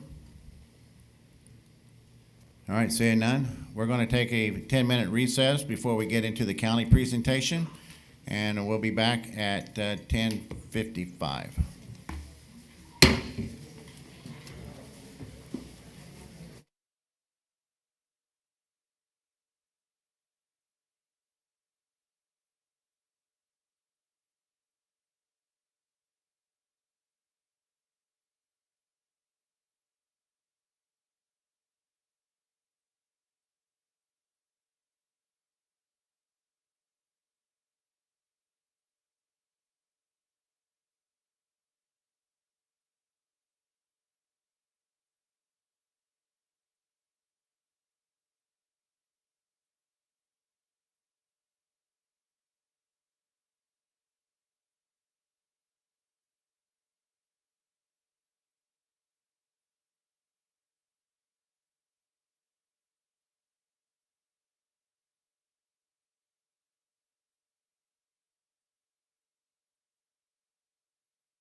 Thank you. If y'all can take your seats, please, we can continue.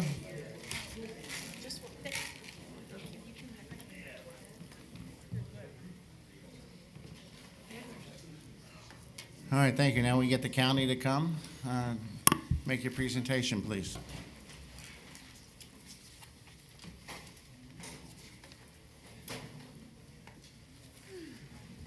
Good morning. Good morning. Jen Perkins, Senior Planner. And then get PowerPoint up in just a second. Oh, yeah, there we go. Let me move this over here. All right, as you have heard, the applicant is requesting to amend the future land use map and the LDC Atlas map to redesignate the subject property from low-intensity coastal and lakes district to recreational vehicle park campground district. Subject property is indicated by the blue lines, and it includes 4 large parcels that total approximately 49.96 acres. It is zoned low-intensity coastal and lakes, and it's surrounded by other properties that are zoned low-intensity coastal and lakes that are single-family residences and vacant residential. To the south of the property are the Citrus Springs Unit 17 subdivision lots that are designated for single-family dwellings. This slide is just to put things in perspective, the size of the proposed project versus the surrounding land use districts. The property is currently vacant, heavily wooded. It backs up to the Withlacoochee River, which is designated as an outstanding Florida waterway. On the right, you can see that the master plan has been overlaid on the aerial. All right. So the applicant is proposing 230 RV spaces with many amenities such as a clubhouse, tiki grill, shuffleboard, let's see, kayak launch, boathouse, and some others. The most recent master plan revision shows now an entrance and an exit at the termination of East Citrus Springs Boulevard, and it also has 2 exit-only access drives that will go onto North Tall Pines Terrace. These coastal and lakes, low-intensity coastal and lakes district land use at this location has a maximum density of 1 dwelling unit per 20 acres. The RVP land use in the coastal lakes and rivers region may allow up to a maximum density of 7 spaces per acre, and that may be requested. The 49.96 acres could allow a total of 349 spaces. The proposed 230 spaces equals a density of 4.6 spaces per acre. Currently, because of the CL land use, only 4 dwelling units could be placed, 1 each on the existing parcels. The property is outside the planned service area. All RV parks that have 20 or more sites must have central sewer and central water. The applicant's request for 230 spaces requires central water and central sewer, which is not available at that site. However, the applicant proposes to meet these requirements with 2 wells on site with treatment systems to meet the definition of a central water system and a distributed wastewater treatment system to meet the definition of central sewer, as has already been discussed. Setbacks appear to meet LDC standards. The master plan appears to meet impervious surface ratio and floor area ratio standards and to exceed the open space and recreation area requirements. Comp Plan Policy 17.6.12, it states that RV parks generally shall conform to the commercial development standards in the Land Development Code. In the applicant's previous narrative, it met the threshold of large non-res. As the applicant discussed, it was listed as 37,500. However, with the revised master plan, it is now considered small non-residential. So the type D buffer with a wall is not applicable that is shown in the current staff report table. So the proposed master plan, it does indicate 15-foot wide landscape buffers on the east, south, and west sides. However, while a type C was talked about earlier, that has never been placed on the master plan. There is also the 75-foot buffer that was referred to around the existing residences. So a 15-foot type C buffer is required along the south, east, and west property lines, except for where the subject property abuts east with Lakuchi Trail, which is going to require a 25-foot type C buffer.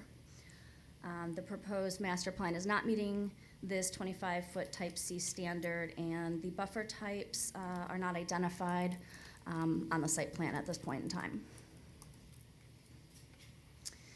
There are 3.1 acres of wetlands along the river and the lagoon. The master plan does propose a boardwalk over the wetlands to access the proposed boathouse and kayak launch. Per the LDC, that boardwalk would need to be no greater than 12 inches above grade with the half-inch spacing. The applicant referred to several gopher tortoise burrows found on site, and just before any development began, any listed species, protected species that would be found on the site would need to be permitted. And because of the soil types present, limitations to development are slight to severe due to wetness and flooding.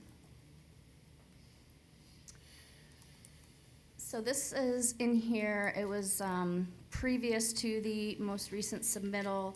So the applicant has addressed the one-way access points with adding an exit at the what was the entrance only, and conditioning that there will be a golf cart path to get around back there so that they're not obviously accessing East with Lakuchi Trail. However, there are no sidewalks that are proposed, so there could be some unsafe conditions created by the golf courts and the bicycles and the pedestrians all sharing the access aisles.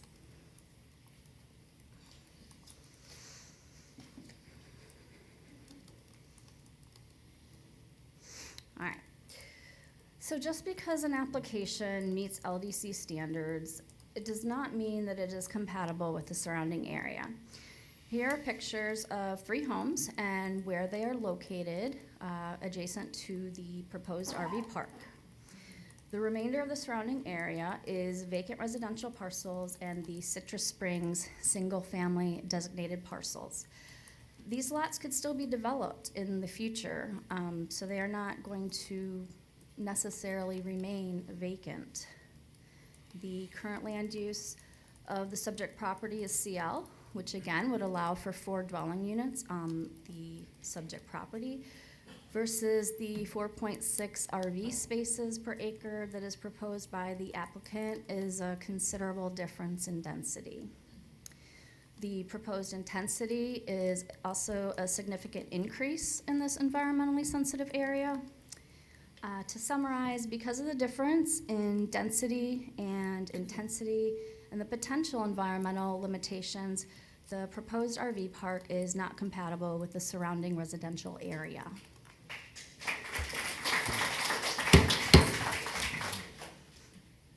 Thank you. Please continue.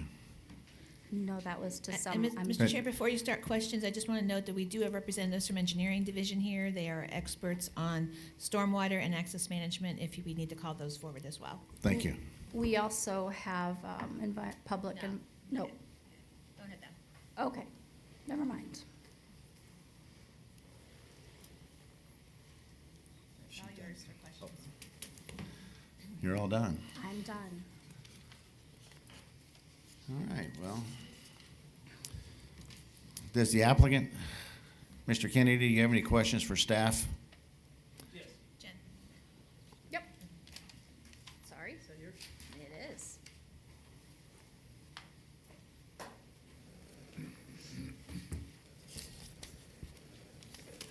The last statement you made, I'm a little puzzled.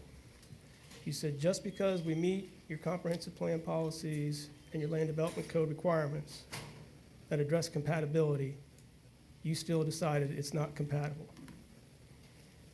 We've addressed all the environmental issues per your code, per your comp plan, and yet you still conclude it's not compatible. I didn't know that planners were allowed to give subjective opinions. I thought it was supposed to be based on the guidance given to you by your planning documents. So I don't understand that conclusion at all. I've never heard it in my 25-year career doing planning and development on both sides of the dais. So I like that addressed. And then the 25-foot type C buffer, my understanding is there was a 25 Mr. Chair, does he want her to answer that? I don't know that it was a Yeah. question, but does he want her to answer whatever that was before he moves on? Or is he gonna, Would you like her to answer the question about the Yeah. compatibility before you ask Yeah, another how she question? makes that conclusion when she doesn't have policies or land development code to support it. Ms. Perkins?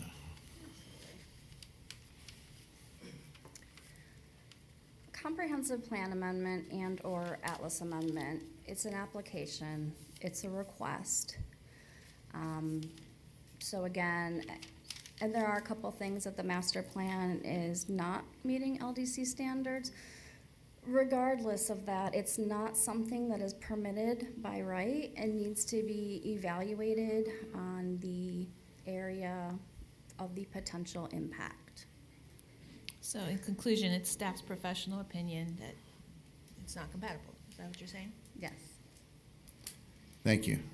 Next question, Mr. Kennedy. I need to know based on what particularly? Just an opinion without knowing what the opinion says. Her professional opinion was the answer to, it was her professional decision. The next question is the 25-foot type C buffer along the roadway. My understanding of your code is a 25-foot setback for improvements along the roadways. We don't have any improvements along the roadways. That's all open space, passive and active recreation. There's no structures within 25 foot of the roadway. Am I misunderstanding the code and that requirement? And that's something that's easily adjusted, especially in that area if we need to. So thank you for that question, because it actually gives me a chance to correct myself. That is something that was from the previous, sorry, talk to you, from the previous revision, and that was included. Now that it is down to a small non-residential requirements, there is still a 10-foot type A buffer along the with the Coochie Trail, which now they are exceeding with that 15-foot buffer. So I apologize, I did not catch that. Mr. Kennedy, you have any other questions for staff? Not at this time. Thank you. Thank you. Does the commissioners have any questions for staff? Commissioner Murphy. Yeah, I have a question. Has lighting and signage been addressed? No, those are generally come along with the building permits. They are not required to address those items as part of this application package. We like to see those, but in this case, because it's not, it would be a condition, meeting has to meet land development requirements because there's no request for deviation, so the LDC would kick in regardless. Okay, thank you. All right, Commissioner Bozeman. So the south, directly adjacent to the main road 39, that is part of the Citrus Springs residential community, a PUD or DRI, is that correct? Those lots, those vacant lots, they're coming directly off Citrus Springs. Where am I at? These, Yes, okay, yes, so ma'am. those Yes, aren't accessed, each one, they're accessed off of East Citrus Springs Boulevard, and then there's a road that I don't remember the name of, and that's how those lots are, accessing. But that's clearly outside of the applicant's requested change of use for the property. Okay. So the road that they intend to use, the access, is going to travel through that portion of Citrus Springs, correct? Correct. So how would that impact, let's say somebody decided to build houses in that area? I mean, what's the impact look like there? I mean, or is it relevant to this? I mean, so if somebody wants to build houses in those areas there, I mean, that's still doable, obviously. Oh, yes, they Okay. can still develop those parcels as they are designated. So if and when that does happen, theoretically, then you're still gonna have all that traffic going in and out of the park, potentially next to houses. And again, all theoretical, but it could Right. happen. It could. What's the concern there? And is there any, how do you address that? I mean, I don't know that you can, I'm just asking. Right. This, the master plan has been proposed. If you were to recommend approval, that is what you are recommending approval for. Mhm. There's nothing that would make them come back and say, okay, you have to do this now. Okay. And you were talking about something to do with the soil types. Is it a concern with the type of wastewater treatment disposal system that they're proposing, or is it adequate to meet that amount of discharge? I can't answer that question. Okay. I don't know the answer to That's that. entirely regulated by DEP, and you heard some testimony, this is actually a very new kind of system, so we do not know, unfortunately. Okay. Okay, that's all I got for now. Thank you, Commissioner Bozeman. Anybody? Mr. Chairman? Commissioner Stone. The Land Development Code, I guess for various different classifications of property, give certain, density requirements and limitations, is that right? Yes. Can And you so- pull your mic to you, Mr. Stone? Thank And you. so if there was a proposal to change that classification, along with that would come a request for changing of density as well, is that correct? Which we have in this case. Right, I was gonna say, if I understand you correctly, if you wanted to zone it to a Right. different, but it also depends on what you're zoning it to. Right. I mean, if you wanted to downzone it, you would have less density. Right, but there's no requirement if a person meets all the requirements of the Land Development Code to change the density. There is nothing to mandate that change be done by the county, is that correct? And so you would have to make a professional judgment as to whether or not that was compatible with surrounding property, is that correct? Yes. All right, no further questions, thank you. Thank you, Commissioner Stone. Commissioner Collins. My question is for the county representative for engineering, if they're here. Bring him forward. He was hiding. He was. Very patient, thank you. Bill Flame with the Technical Services Division. Hi. I have a question on C-39, Okay. which is a minor collector. Is the road itself, the built road, built to a minor collector status right now? C-39. And I know I mean, that there was some pictures. You're asking if C-39 meets today's standards for a minor collector road?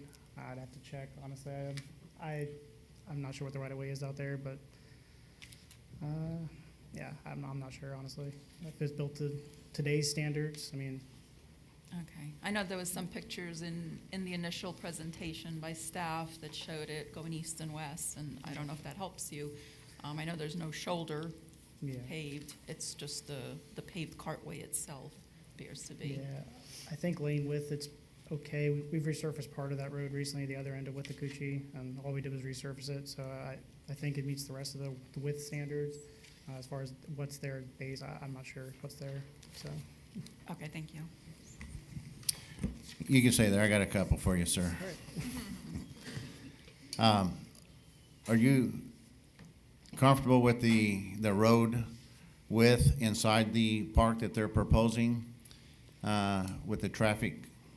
One of our comments is actually we need to reevaluate the internal circulation at time of permitting, because we did have some concerns with a lot of one-way roads, just making sure it's clear to the people using them.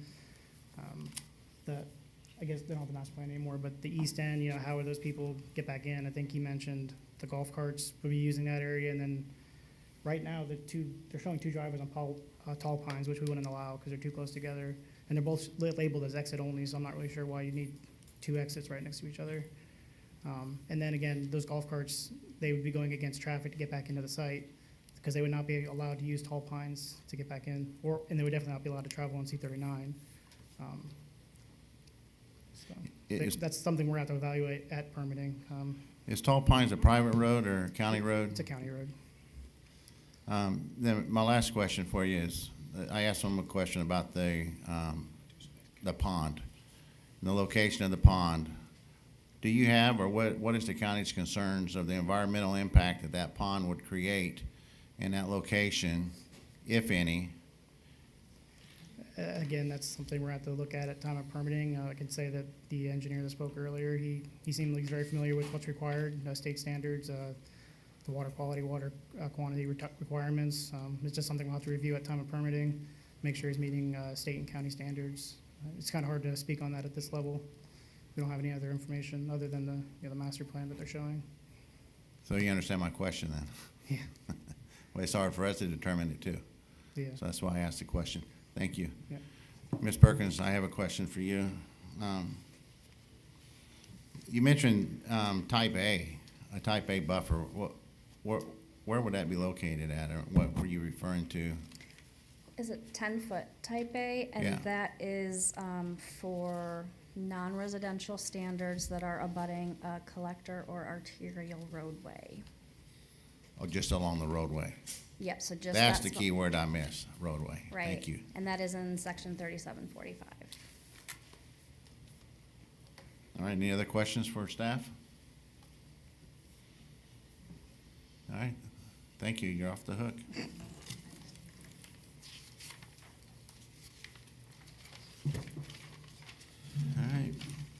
All right, this time, the public portion of the meeting will now be open. If there's anyone present who would like to speak on this application, please come forward to the podium. And as a reminder, individuals will have 3 minutes and organizations will have 5 minutes.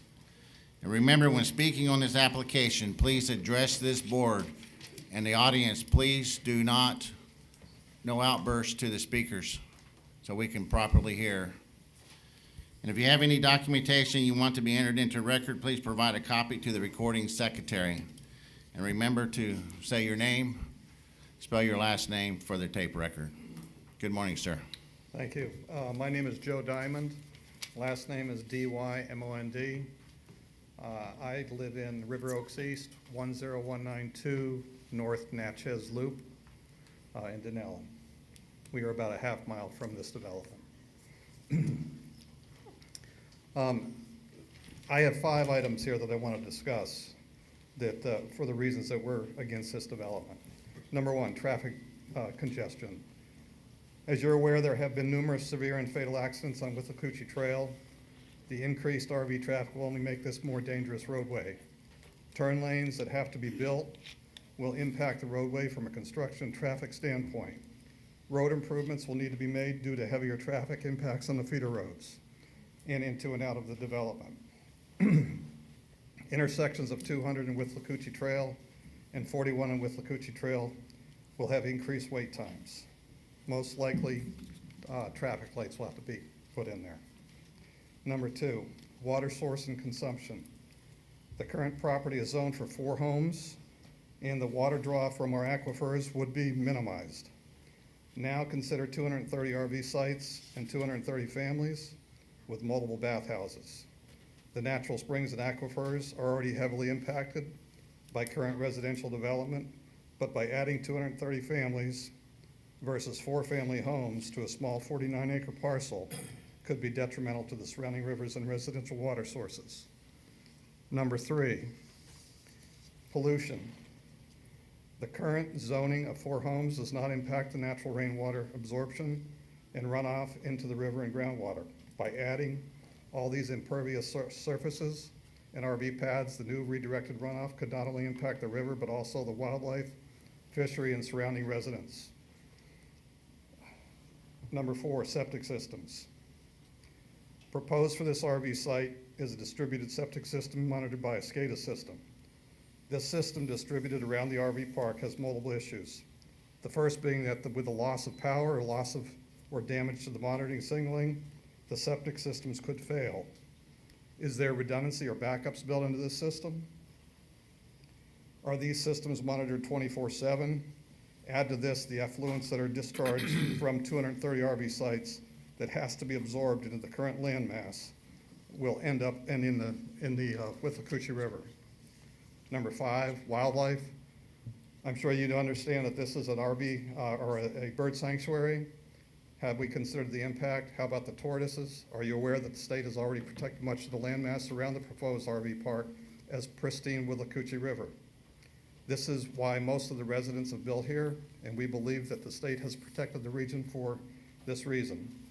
This RV park will definitely change the entire environment and upset the balance of nature in this area. Is this the legacy we want? Thank you. Thank you, sir. Next speaker, please.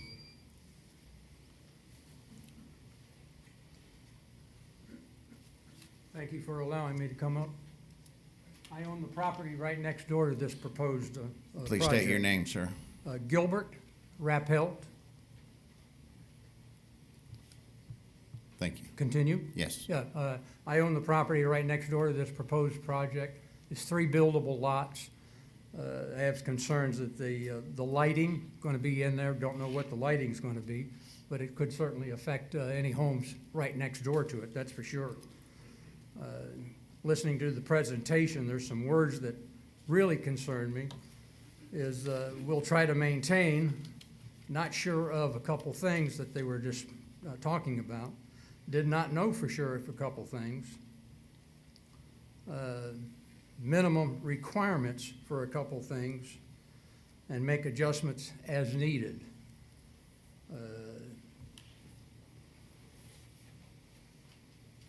Not sure what else I need to say other than we just do not want this project in this area. I did have a sales presentation when I was in my 20s, and it was hesitate, modulate, and insinuate. And there was a lot of that going on. Thank you very much. Thank you, sir. Next speaker. Mr. Chair, we have gone up to the overflow room. There's about a dozen, so they are aware to come down if they want to speak before you. Okay, yes, if you're in the overflow room, work your way down, please. Pamela Larson, 1925 East Delaware Court, Dunellen, Larsen. Zoning. Zoning laws exist to manage land use and development within a community. Zoning was enacted and put in place to maintain the character of an area and to protect property values. Route 39 is a rural, bucolic area with a mix of farms, ranches, and single-family homes. I am sure this board isn't interested in reducing property values and causing financial hardship to the folks with residences here by allowing a crowded, disruptive enterprise in their midst.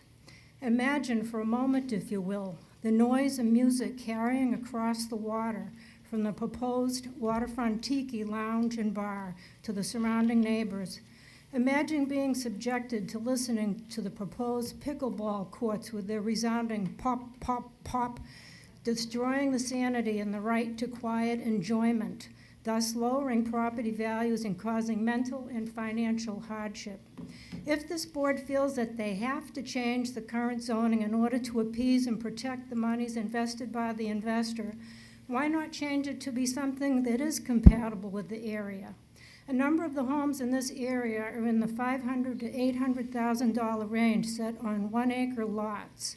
This acreage would make a desirable upscale neighborhood like Big Bass, North Bluff Cove Path, or River Oaks East subdivisions with perhaps a community dock like the one at the adjacent subdivision of River Oaks East, thereby maintaining property values and giving the investor a good return on their investment, a win-win situation for all. Plus, there is already a massive RV park only 6.3 miles away, currently under development in Dunellen on Route 40, next to the Oak Bend Mobile Home Park, which is much more in keeping with the area, and on a road that is better suited to this type of RV traffic. A quote from page 8 by the senior land planner, Jen Perkins, in her report states, "Because of the difference in density and intensity in the deviations from the land development code that are being requested, the proposed RV park is not compatible with the surrounding residential uses. Please, do the right thing for everybody and vote no for zoning change." Thank you. Thank you. Next speaker.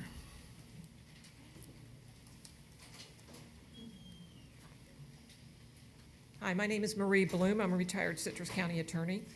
We live just down the river. My last name is spelled B-L-U-M-E. We live in McKay Plantation. And people have very eloquently stated everything I could say, but I didn't know if it was permitted. We were on the river on June 16th, 2025.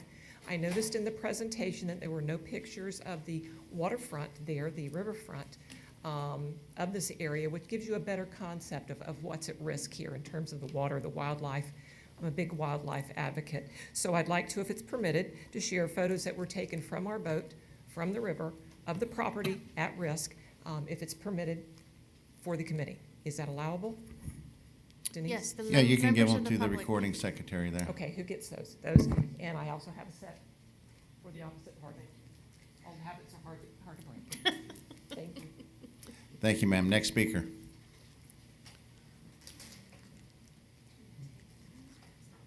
Hello, my name is Athaline Bulla, Excuse B as me. in Bravo. She's before you. Oh, I'm so sorry.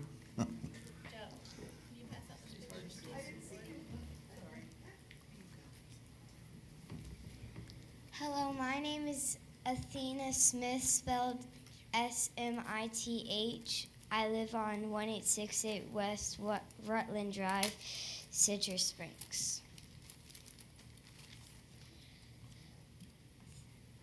Thank you for letting me speak today. I love going outside and seeing animals such as deer, otters, snakes, blue herons, owls, raccoons, and alligators. They all live in the forest and rivers in our community, and this is all of our homes. If people build an RV park here, the animals will lose their safe home. The wildlife corridor will be broken, and the animals will not be able to move safely to find food and shelter.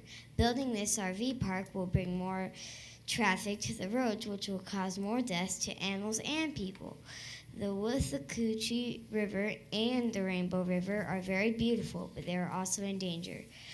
If an RV park is built, pollution like trash, oil, and chemicals can go into the rivers. This will hurt the fish, turtles, otters, and alligators. I feel happy and peaceful when I go to the river. I want other kids in the future to see the same clean water and animals that I see today.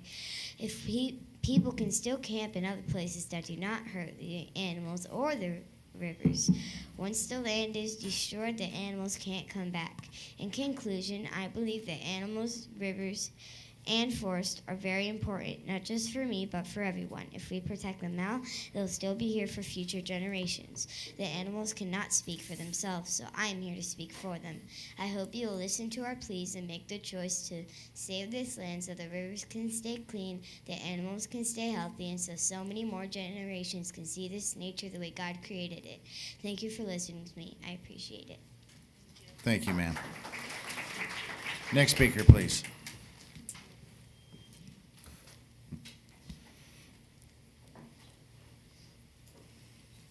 Sorry, she was so short. My name is Athaline Bulla, B as in Bravo, U-L-L-A, and I live farther up on the Withlacoochee. And I just wanted to, I'm sorry. we're all tied into the Green Swamp, which is an area of critical concern, and it's listed underneath the Florida statutes. I actually have the Florida statute here. I believe it's 373.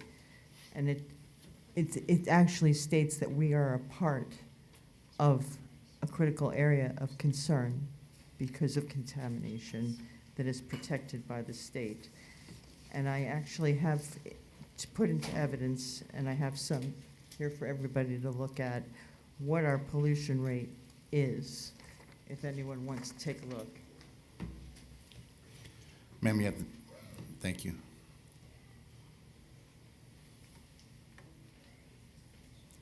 The area in question is also the largest area for our groundwater recharge at over 10 inches per year, and that was actually back in 2001.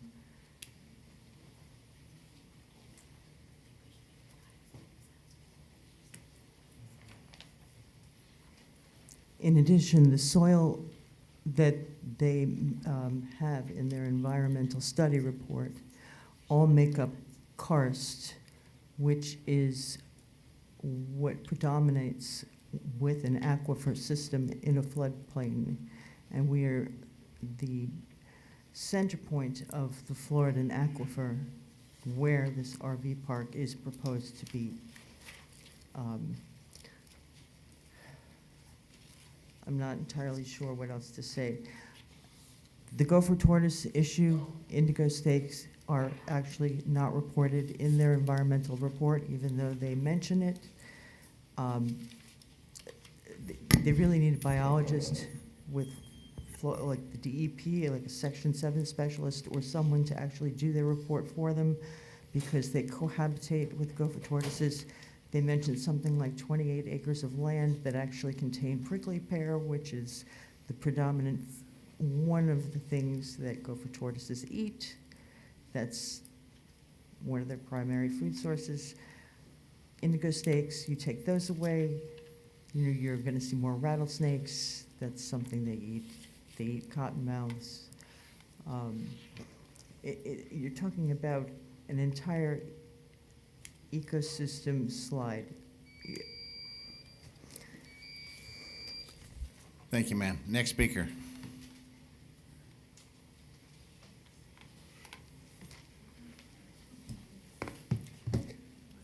Hi, I'm J.P. Davis, and D-A-V-I-S. I also live on Big Bass Trail, which is McKay Plantation. I'd like to talk mainly today about the flood zone and also the tree issue.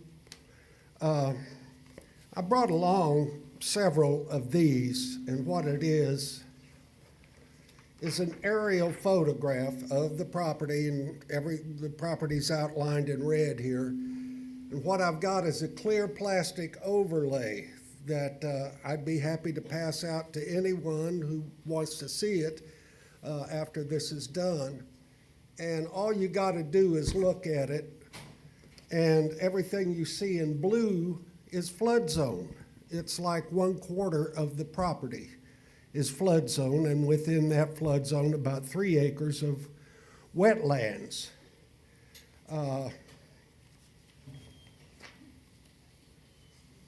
If you look at the plan, by my count at least, there are 61 campsites directly in this flood zone. 61, plus a bathhouse, the tiki grill, the paddle boat pond, which is going to have to be dug, a well, which would require swift mud variance, as well as approval from the Florida Department of Environmental Protection.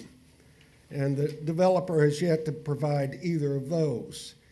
In 2024, Hurricane Milton raised the Withlacoochee to its highest level since 1960. And it is all but certain that everything you see in blue was entirely or almost entirely underwater. Now imagine a situation where you might have years of toxic buildup from the 61 motorhome parking areas, Motorhomes, which are notorious for leaking petroleum products, antifreeze, hydraulic fluids, holding tank chemicals, and so on. So maybe that's built up for a few years, then you get another 100-year flood, and all of that stuff is going to wash right into the wetlands and the river. It could very easily happen. The developer is also, so far, has not issued a SWIFMUD approved stormwater management plan. So you got 25% of the property that's in the flood zone and 25% of the property which is covered by impermeable surfaces. That's not a good combination. I don't care, how, what plans are made for stormwater runoff. You got 3 dog parks. And it's very possible that during hurricane rains, all of that stuff can wash in. Thank you, sir. Does Your that time's mean my up. time is up? Yes, sir. Thank you. Next speaker, please. It also shows how many of the trees have to be taken down. Mr. Chair, I'm sorry, does the gentleman realize he's not going to get that paper back? That's fine. He does now. Thank you. Thank you, sir.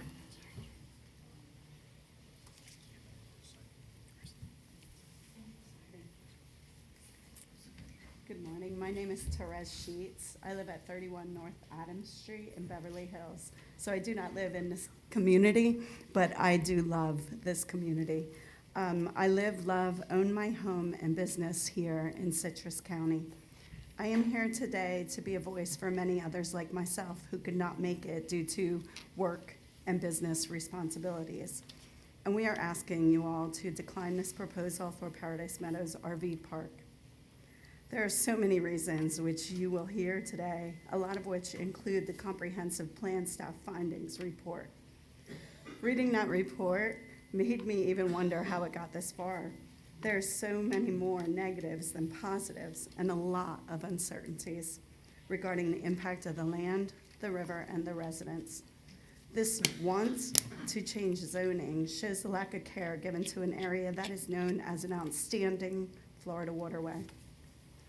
It would be taking away the one thing this area is known for, which is being a vacation destination, a destination where our local hotels, restaurants, shopping establishments, our local outdoor activities would not be utilized because they say everything will be at the RV park.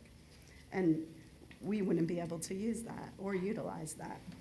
Keeping people from exploring outside the RV park and into our local places, which would help the local economy. The 40 employees the RV park says it will employ is a small drop in a very large bucket. I stand here in full agreement with all the points about the negative natural impacts. However, progress is going to happen to keep revenue coming in. But this is not progress, this is regression. This RV park will affect the homeowners in a financially negative way. Their market value will go down because of all the reasons you are hearing today.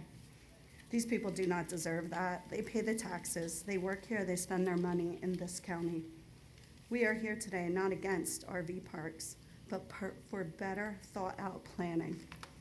Our voices united are for development that honors the land, the rivers, the residents, and the future of our nature coast.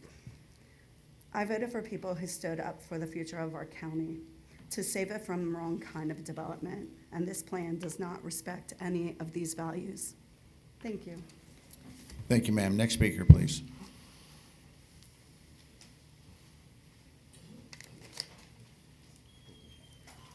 Good morning. My name is Steve Renberg. I live at 10314 North Natchez Loop. And thank you for the opportunity to be heard.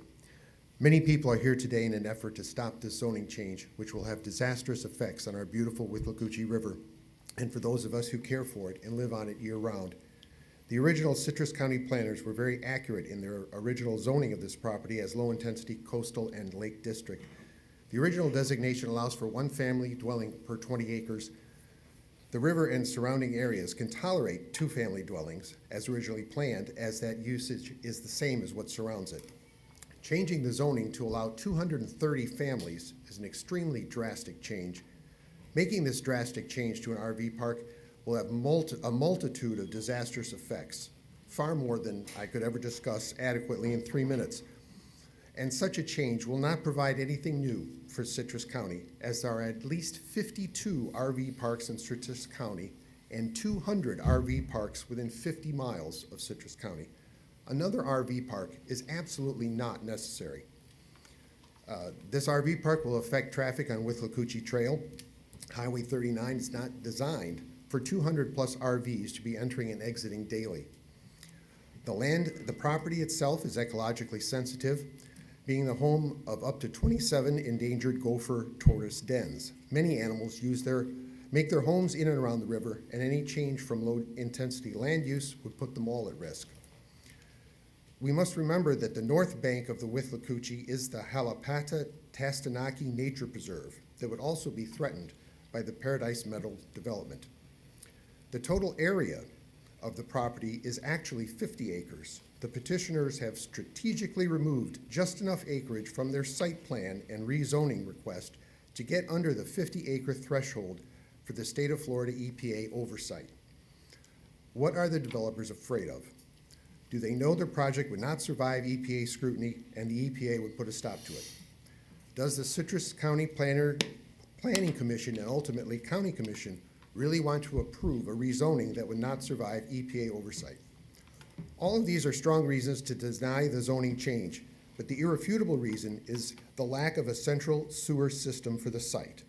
Citrus County Policy 17.613 requires an RV park/campground to be equipped with a central water and sewer hookups. No such central water and sewage system exists anywhere near the property, nor is any plan to be constructed. The applicants propose to use a distributed wastewater treatment system, which is essentially a glorified giant septic system. The proposed system will require a qualified licensed professional operator. It will require regular maintenance, regular pumping out, regular monitoring, and timely replacement.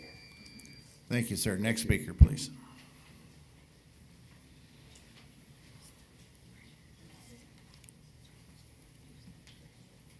Good morning. My name is Duke Lacey, L-A-C-E-Y. I live at 1561 East Black Forest Road, Denellen. The comprehensive plan stipulates this location as a low-density, low-intensity development area. As commissioners on this board, you have shown a desire to protect residential areas from inappropriate development. That is why we are here. Paradise Meadows is at an inappropriate development. Rezoning this sensitive area is not only egregious, but totally out of the character of the coastal lake region. My concern today is about noise pollution and its negative impact on our community. The developer says that 68% of the park will be occupied on a daily basis, probably more on the weekends, all coming here to enjoy their vacations 7 days a week, continually having fun and making a lot of noise. Outdoor activities with entertainment and alcohol at the outdoor tiki bar, amplified tours on the Withlacoochee and Rainbow Rivers with 5 pontoon boats, people swimming and listening to loud music, people playing shuffleboard, horseshoes, pickleball. And talking about pickleball, in the state of Florida alone, there are many, many lawsuits in abundance regarding this. Studies have shown that the average pickleball generates 900 loud pops per hour, and with 4 courts on this developer site, it would average 3,600 pops every hour, 7 days a week.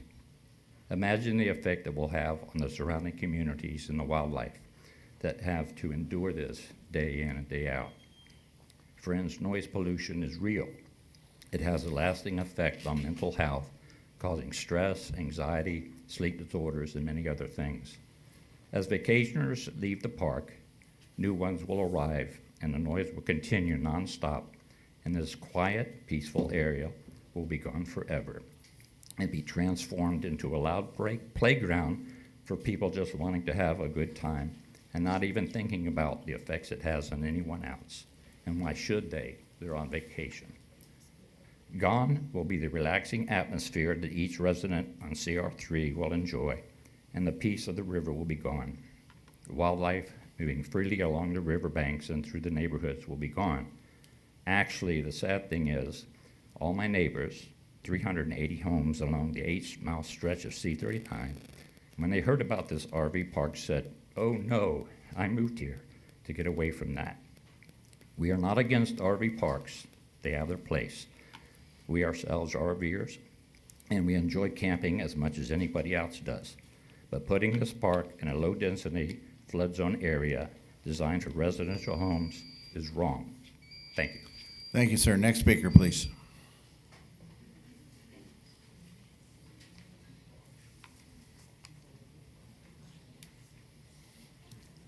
My name is Susan Lacey, Lacey, and I live at 1561 East Black Forest Road.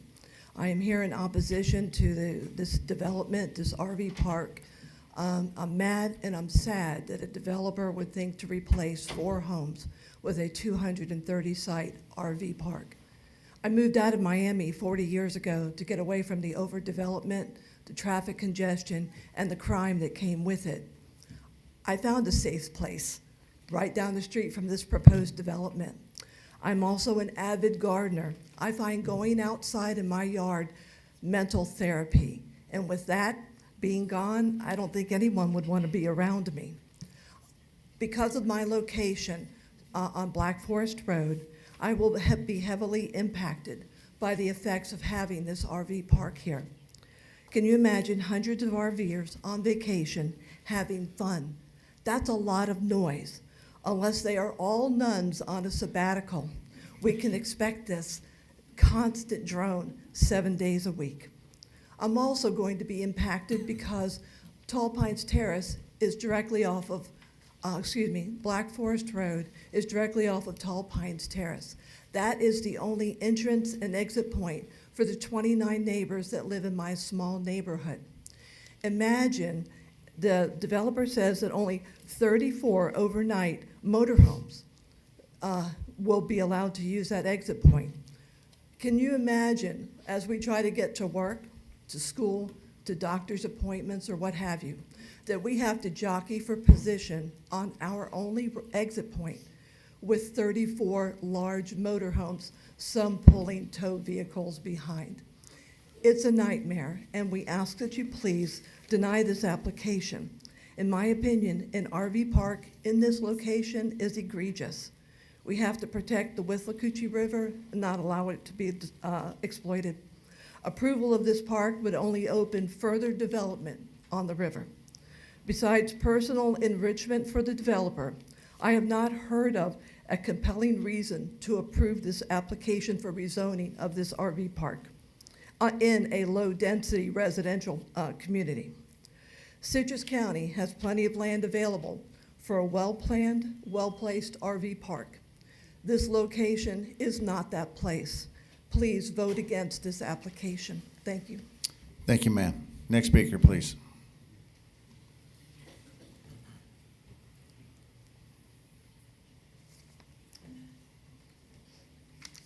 Hi, thank you all for taking the time to meet with us today. My name is Michelle Sauerwein. That's Sauerwein.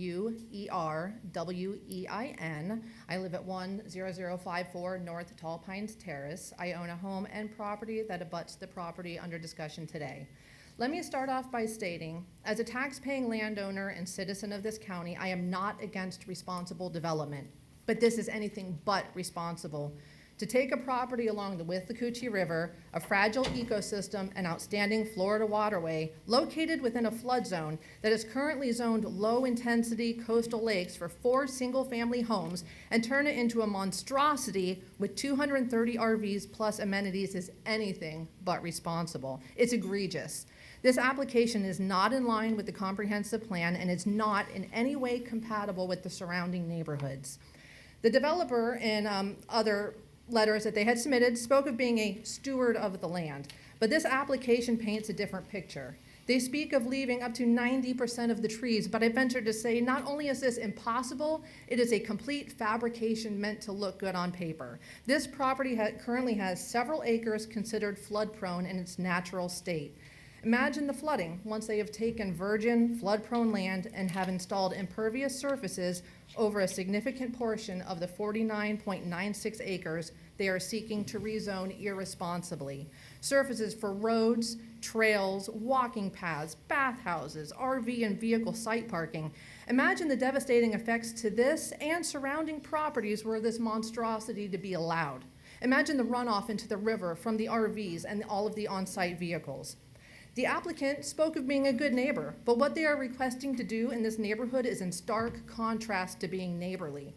The amount of traffic this will create in the community, the noise pollution from vacationers that just want to have a good time, the traffic on both the Withlacoochee and the Rainbow Rivers is unacceptable and shows complete disregard, lack of respect for, and incompatibility with our neighborhoods. For a quick money grab, this masterpiece will be destroyed and the community will be left picking up the pieces. I want to conclude by stating that I am not against RV parks, of which the county has more than its fair share. I'm not against development, but what I am against is irresponsible development, developments that will have a negative impact on the surrounding communities. What the applicants are attempting to do is a prime example of irresponsible development and is in violation of the comprehensive plan. To allow this application to be approved would be detrimental to the river, to the community, and to the entire nature coast. We need to protect this Mother Nature masterpiece and be true stewards of the land. Please do your part and vote no to Paradise Meadows. Thank you, ma'am. Next speaker, please.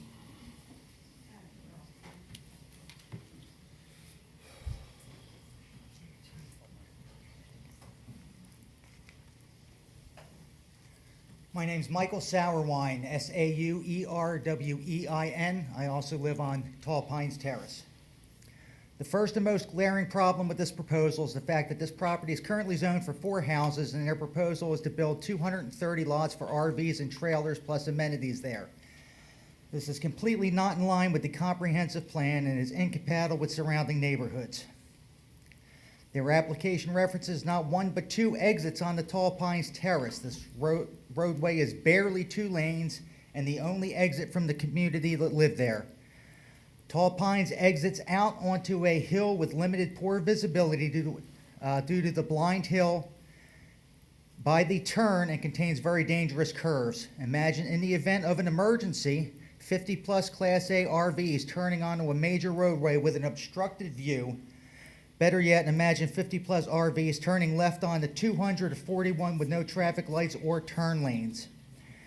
Imagine the backups, the danger of oncoming vehicles, and the disregard for current residents in this area. We've been told that each RV park lot has a third less traffic than an average house. So if we do the math, they just created the traffic of 76.2 homes in this low-density area with only 2 exits on the Withlacoochee Trail. It's also extremely obvious that this plan is in direct opposition to the county's comprehensive plan for the area, which is of critical importance for responsible development. I've also been asked, what can the developer do to make us happy? Well, 2 things. First, use this land in accordance with its current zoning and comprehensive plan for the area, or take this idea to where it fits properly. Paradise Meadows says they want a nature's masterpiece that should not have any degradation to surrounding areas and waterways. Not won't have, should not have any degradation. Well, we say we already have a nature's masterpiece that cannot be improved upon, and that is the Withlacoochee and Rainbow Rivers and surrounding forests. I strongly urge you to vote no on Paradise Meadows. Thank you. Thank you, sir. Next speaker. Good morning. My name is Sharon Renberg. I live at 10314 North Natchez Loop. I live in River Oaks East, Dunellen. RVs produce 15 to 30 gallons of water, wastewater daily. Heavy water users can produce more. Multiplied by the 230 expected RVs, that is between 3,450 to 6,900 gallons of wastewater produced daily. And that high number does not include the wastewater produced by the 6 bathhouses, clubhouse, pool gym, and tiki bar, which are proposed for the RV park. Under the property's current zoning, 2-family dwellings would produce an average of 1,000 gallons of wastewater daily. Think about the consequences of this proposed zoning change. On property originally designed for 2 families, 230 families are being proposed. This is a very dense population.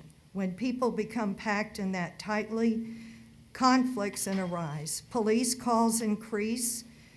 How will we get deputies to the area, or emergency vehicles, and what other duties will be abandoned as they are forced to spend more time policing the RV park?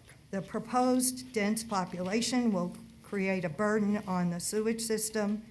The DWTS system can safely dispose of more than 6,900 gallons of wastewater daily. When their proposed system fails, which it will, we know that's inevitable, 6,900 gallons of sewage daily will wind up in our beautiful, outstanding waterway. Not only the Withlacoochee River, but also the Rainbow. The Withlacoochee flows into that river. Our river will have elevated fecal counts and frequent algae blooms. Litter from 230 families will find its way into the river. Increased boating traffic will find its way to the already crowded Rainbow River. That's inevitable. A hurricane would spread the disaster as the septic system and drainage fields would be swamped by rising river levels.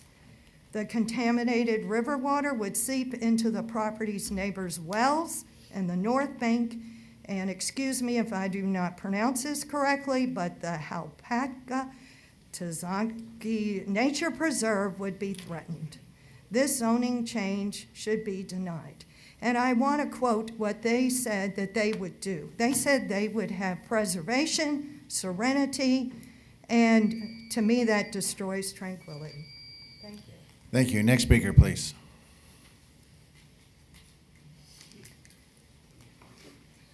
Hi, my name is Burnett Schoenster, Schoenster. I live at 3575 East West Cove Court. I moved here 7 years ago from Long Island, New York, East Hampton, as known as the Hamptons. I moved here because I wanted to feel that peace and quietness that I had when I was a child growing up. I moved here because I was going to buy an RV at Ocala RV Park, and it was going to be my husband and I's dream to travel and go in RVs, and the gentleman that came up to sell us the RV said, "I'm not going to sell you this RV because you're going to lose your nest egg, and I suggest you go buy a house." I fell in love with Citrus County because it reminded me of home. Do not make Florida New York. Can I tell you that I have seen numerous, in my age, in my time, I have seen numerous changes in developmentals in the Hamptons, and it is completely absurd. When I moved here, I brought me with me, and today I currently volunteer in Citrus County 3 days a week. I'm very involved in different programs that fund our future of Citrus County residents that are in dire need of help. And you know, I live on off of CR 39, and I had a medical emergency, and it took the police 45 minutes to get to my house. It took 13 minutes for me to get to the hospital, and because I was having an allergic reaction. We are 13 minutes away from a fire department, which that doesn't mean that that's 13 minutes. They have to already have the people there to send out. So as an emergency part of this view, I suggest that they look in other services with this. Also, as in the police department, we don't have enough staff as it is right now. It is very hard to get new sheriffs and new officers in our county.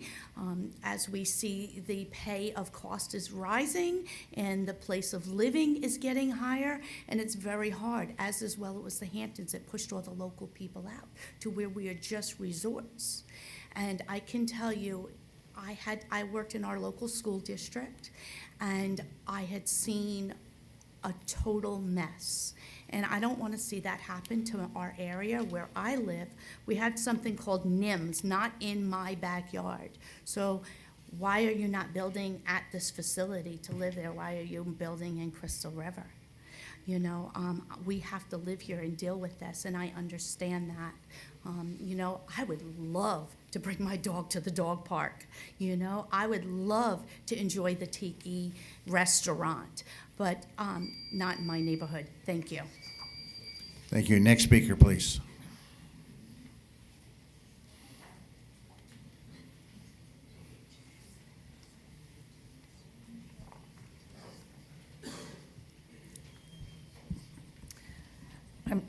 I'm Cheryl Sheets. I live at 10364 North Natchez Loop in River Oaks East.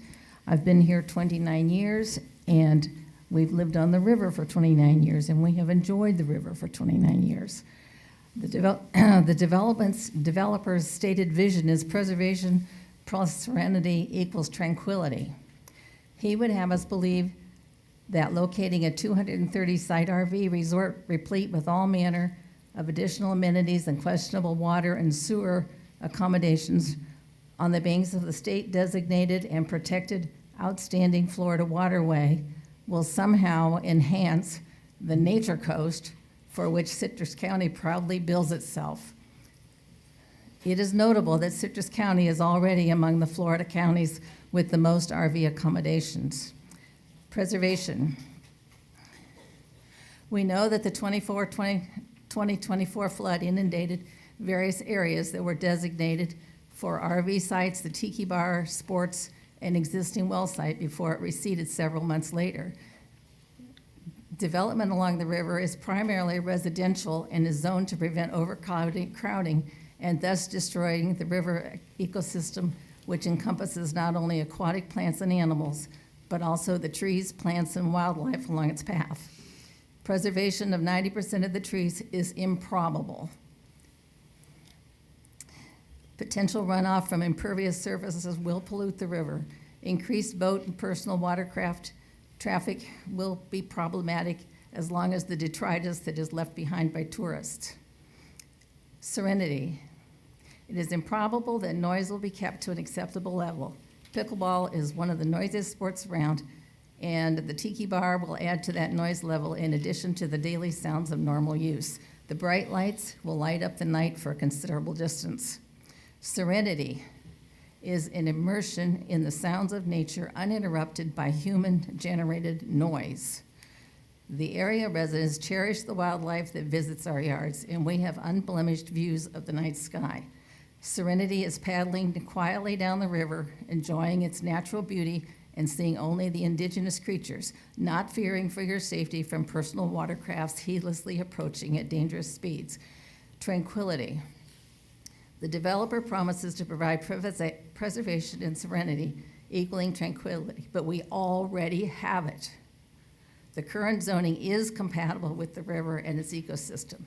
Preservation plus serenity equals tranquility has been achieved through appropriate planning within the current zoning restrictions. Please reject this rezoning request. Thank you, ma'am. Next speaker, please.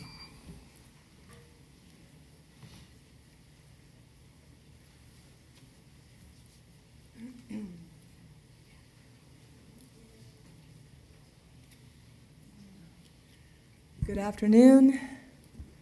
My name is Elisa Savaretti, last name S-A-V-O-R-E-T-T-I. I live at 4579 East Bruce Drive, Dunellen, Florida. Thank you all for taking the time to listen to us today. You've heard thorough testimony about all the facts and figures and reasons that this room is saying they do not want the project, so I don't need to repeat that. Logical strategic growth, I think, is the point of this meeting today. I'm only 5 years in Dunellen and feel so blessed to have it as my home, moving from the Tampa Bay area. I love my home, my neighbors, my community, and the beautiful river behind me. I lived in big cities for most of my life. I've watched them grow, witnessing the successes and the failures in planning. I'm hopeful to see the success of our community after your careful consideration of the facts and voices of the people. The Citrus County codes for the project, while the applicant is working to meet the current codes, when were the codes reviewed last for such development? I don't know. Perhaps they need to be reviewed before this proposal. I don't know. Trails End and Preservation Point RV parks may have been approved, but that doesn't mean it wasn't a mistake to do so. Time will tell. Flood hazards. JP spoke and others about the extreme flooding in our backyards. Unprecedented. Like many of us in this room, I experienced flooding in the back from 3 back-to-back hurricanes. My house sat in the water for over 3 months. Flooding is unpredictable, and it'll be unpredictable for the RV park as well, as much planning as they may do. The proximity of the houses close to the project not being impacted due to the layout of the RV park, stated by Mr. Kennedy, is inaccurate. Everything and everyone will be impacted. Mr. Kennedy, sorry, I just lost my spot, spoke about putting a huge RV development in a conservation area. Isn't that an oxymoron? An extremely large concern to those living on and enjoying the river is obviously the sewer and the potential for catastrophe, just as stated. If I understood properly, if the power goes out and they can accept only 500 gallons of extra overflow, what if the power goes out for weeks? Without major permanent generators, the river's at risk. Emergency servicing could be a problem because community resources are focused on hospitals or other life-saving infrastructures in that moment. It would take only one major sewage accident to cause a generational damage to our beautiful ecosystem and animal sanctuary. I just don't trust the building of a sewer plant on the river. Animals, how are you going to monitor hundreds of people near gopher tortoise nests on a daily basis? Will they have staff placed at each area, or will that water protect the tortoises? Lastly, as public servants, it is our job to listen to the people and their voices, and I hope that you will take this into heart, and thank you so much for what you do. Thank you. Next speaker, please.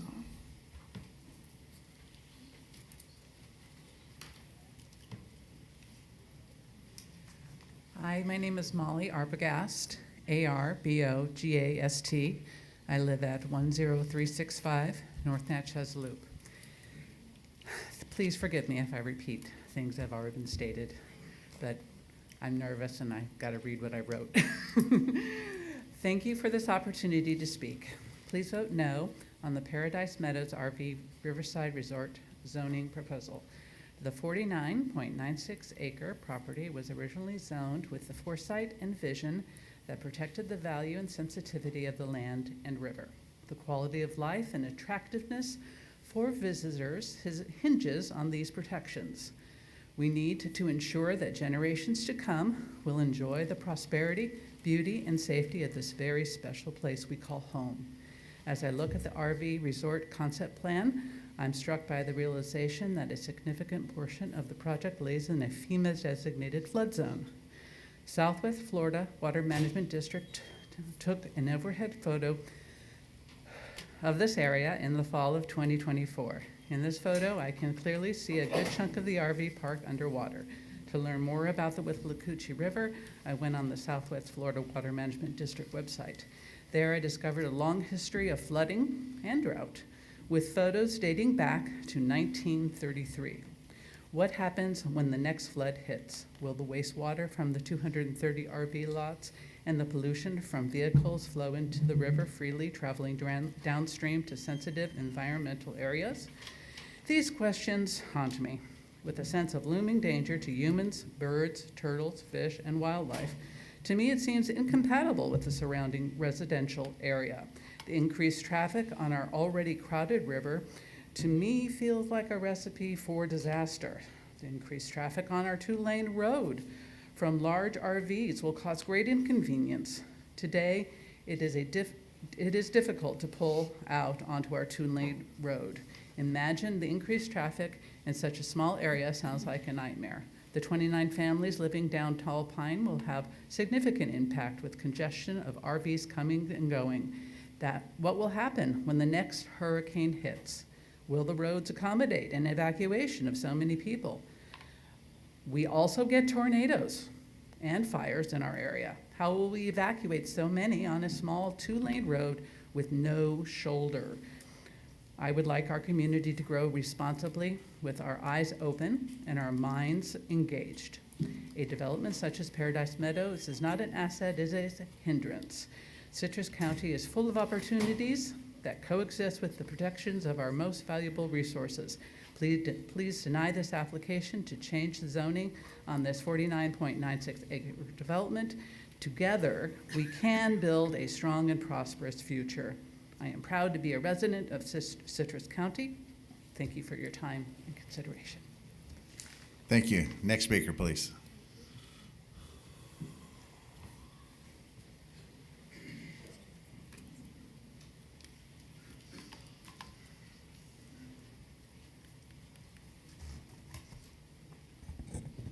My name is Gary Outland, and I live on C39, or just off of C39. It's a nice proposal, nice looking RV park y'all got going here. Looks great on paper. It's a good plan for Orlando, Fort Lauderdale, or some other place. You mentioned in your presentation earlier that this is a rural area. We want to keep it that way. I moved here from Lake County. It started getting way overgrown. So back in 2009, we started searching Dixie, Levy, and Citrus County. We researched the surrounding area and saw no commercial development or no commercial zoning in this area off of C39. We moved here for the rural life.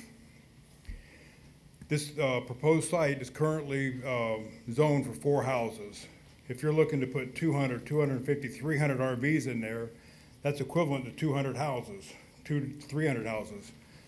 Way too much water usage and sewage. In your presentation earlier, you said that there's not going to be generators on site ready for any sort of disaster that could happen. With the amount of water that you have coming out on the waste, it's only going to take a couple of hours for that to start overflowing. You don't have time to start bringing in generators and fuel at that time. Also, C39 is a winding and narrow road with no turn lanes, and there's no way to even get off of the road. Somebody has a flat tire breakdown, they're going to be sitting in the middle of the road. We've already had deaths up and down C39. You can't even go off of C39 going north on 200 anymore easily. If you get 3 or 4 cars backed up, it can take 5 minutes to get out because we got so much traffic in that area now. We have no turn lanes and no lights on either side of C39. Also, they mentioned it's good for our tax base. People that are going to be in this area are not going to go spend their money in Citrus County. They're going to go north of Denellen or up 200 and going up into Ocala. It's a rural area. We like it that way. We don't have the infrastructure to handle this. And the proposed tiki bar restaurant, as you called it, by the river, sound travels a lot more heavily on the water and through the woods. It's going to be a nightmare for people that live in the area.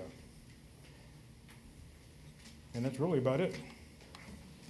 All right, thank you. Next speaker, please.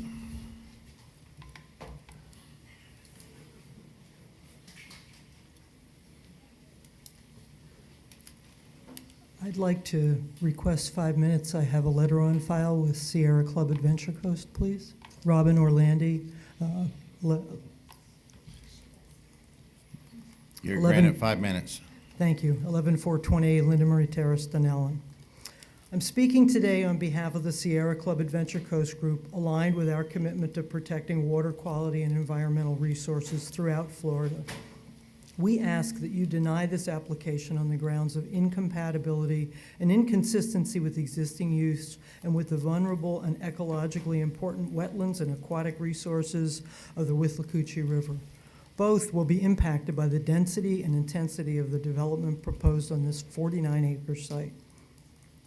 The applicant claims that environmental features will not be impacted and the compatibility is very subjective. However, the existing restrictions on the parcel's current CL land use designation for lowest intensity possible clearly represents an appropriate limit based on the characteristics of the site.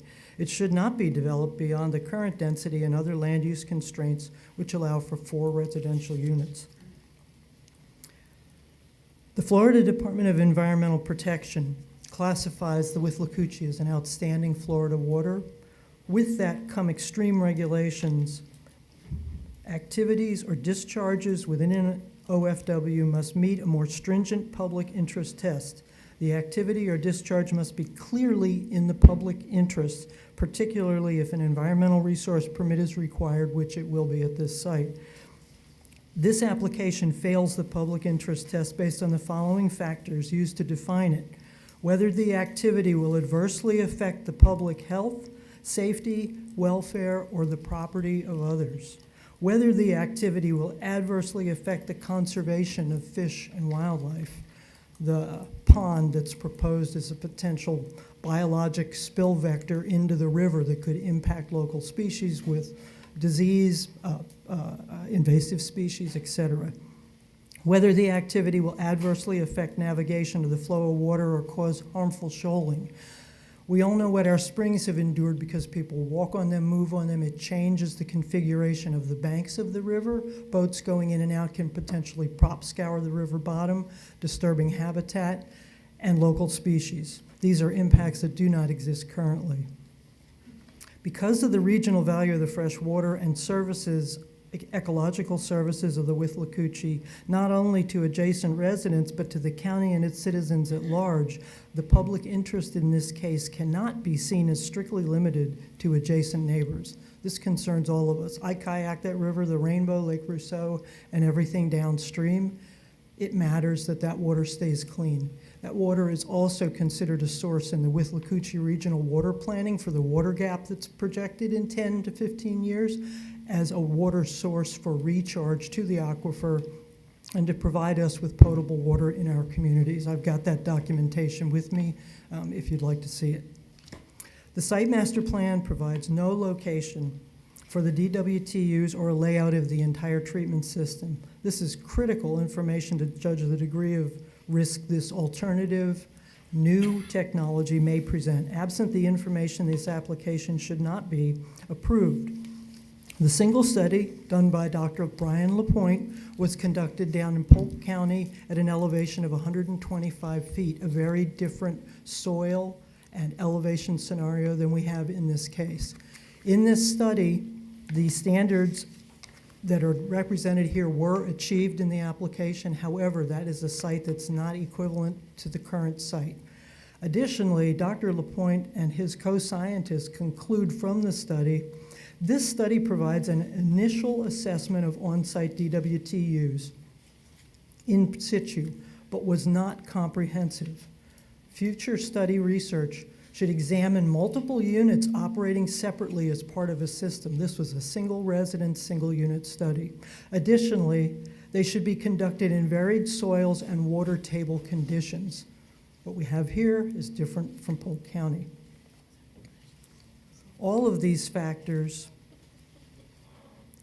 may adversely affect public health and water quality and are not in the public interest. No mention is given of pumping out or handling of black water on the site from RV waste tanks. That intensity of nutrients and of pollutants in that water far exceeds domestic wastewater. The site plan notes that domestic strength influent is what's proposed for the treatment units, not black water. How that black water will be handled is important, and there is no pump out designated on the plan. Thank you very much. Thank you. Next speaker, please.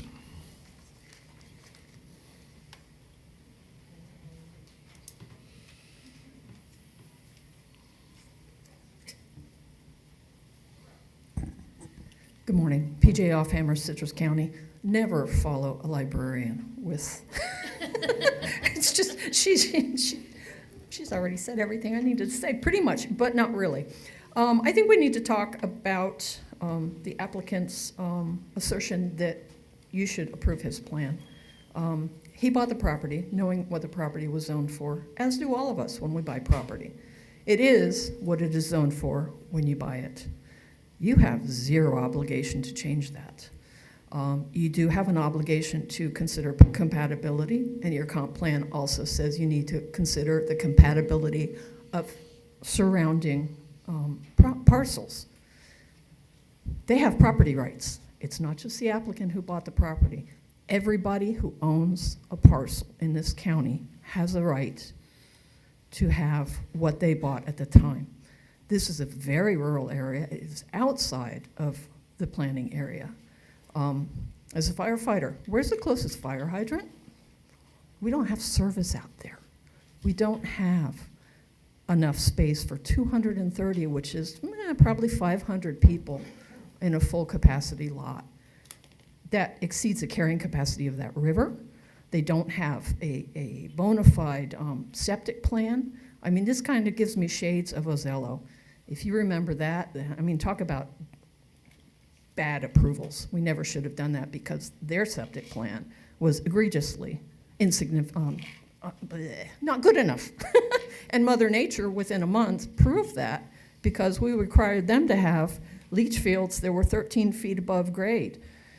And Mother Nature inundated well above that within a month. So you can't say just 100-year flood plans because we know we have well surpassed that with the environmental changes going on.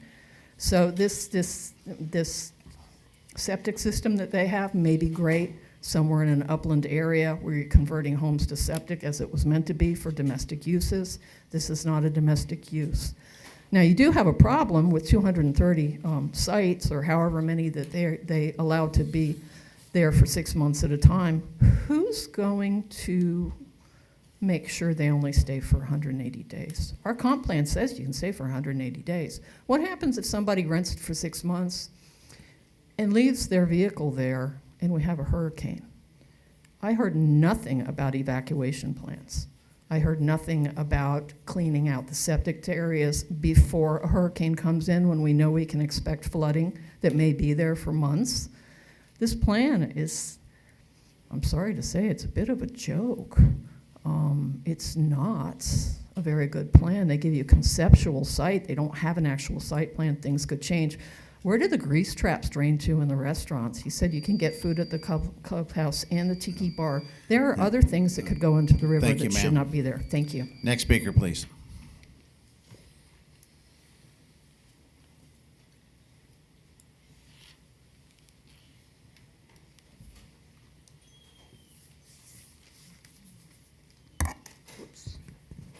Maxine Connor, Homosassa.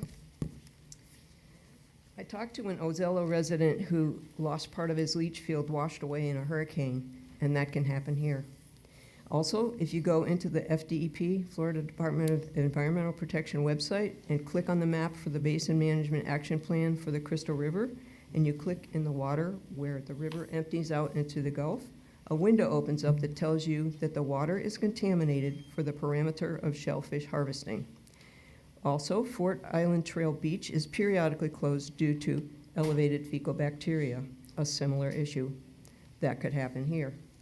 I heard in the county presentation that the distributed wastewater system meets the definition of a central sewer. Maybe that is so, but it will not treat the water to the extent that a conventional wastewater treatment plant would. The effluent will go wherever the water flows, down into the aquifer and into the river. In the agenda packet on page 40, and it looks like this, regarding the wastewater treatment, it states that the effluent concentrations average less than 10 milligrams per liter, CBODs, and it stands for carbonaceous biochemical oxygen demand.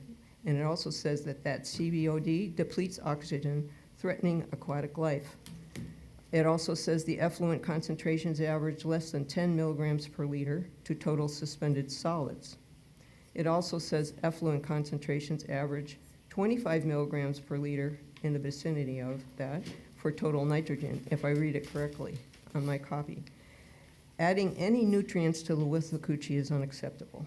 The Withlacoochee River is listed by FDEP as an impaired water body, meaning it has excess nutrient pollution. Recently in the news, the Withlacoochee River had an algae bloom. Algae blooms are caused by excess nutrient pollution. There are many inputs of nutrient pollution. Agriculture statewide is the biggest one. Septic systems are another major input, also fertilizer runoff. The point is that the Withlacoochee is already impaired. Any further nutrients, such as that from wastewater effluent, will only pollute the river further.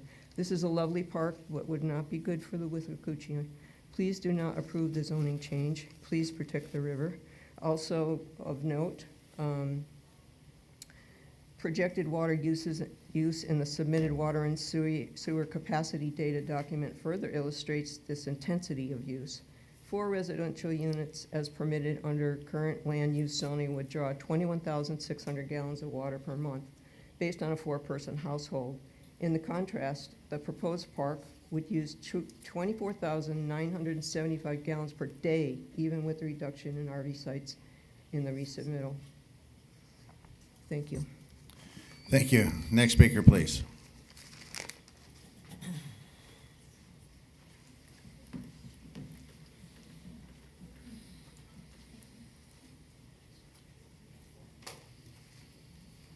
Good afternoon.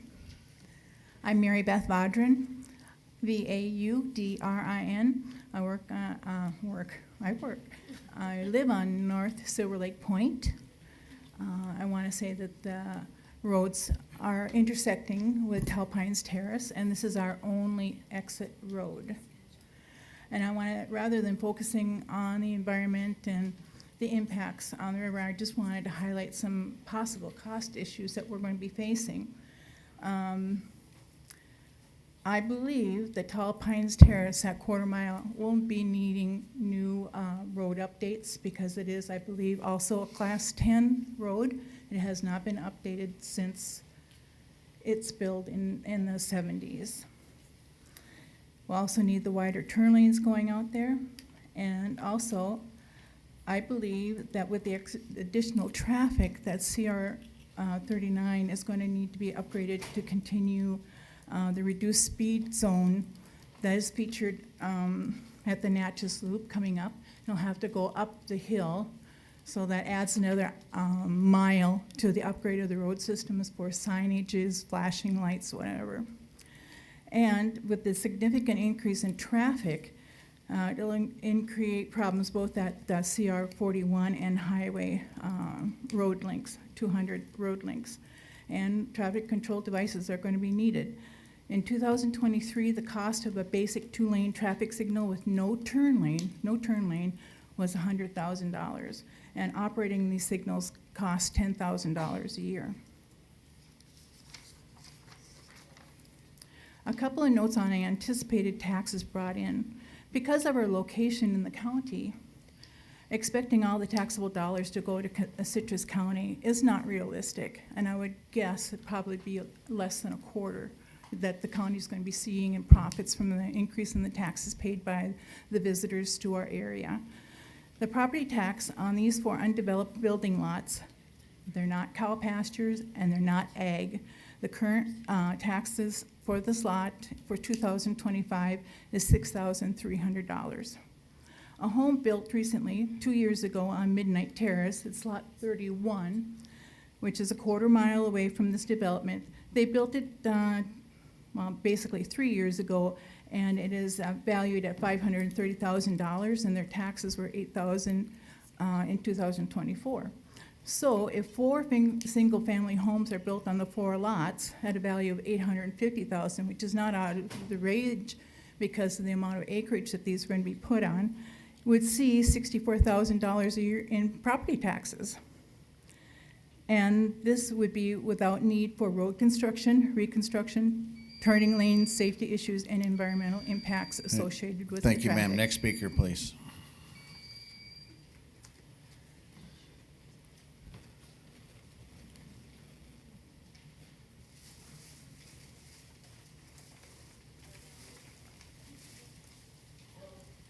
Hello, my name is Francis Vaudrin, spelled Vaudrin.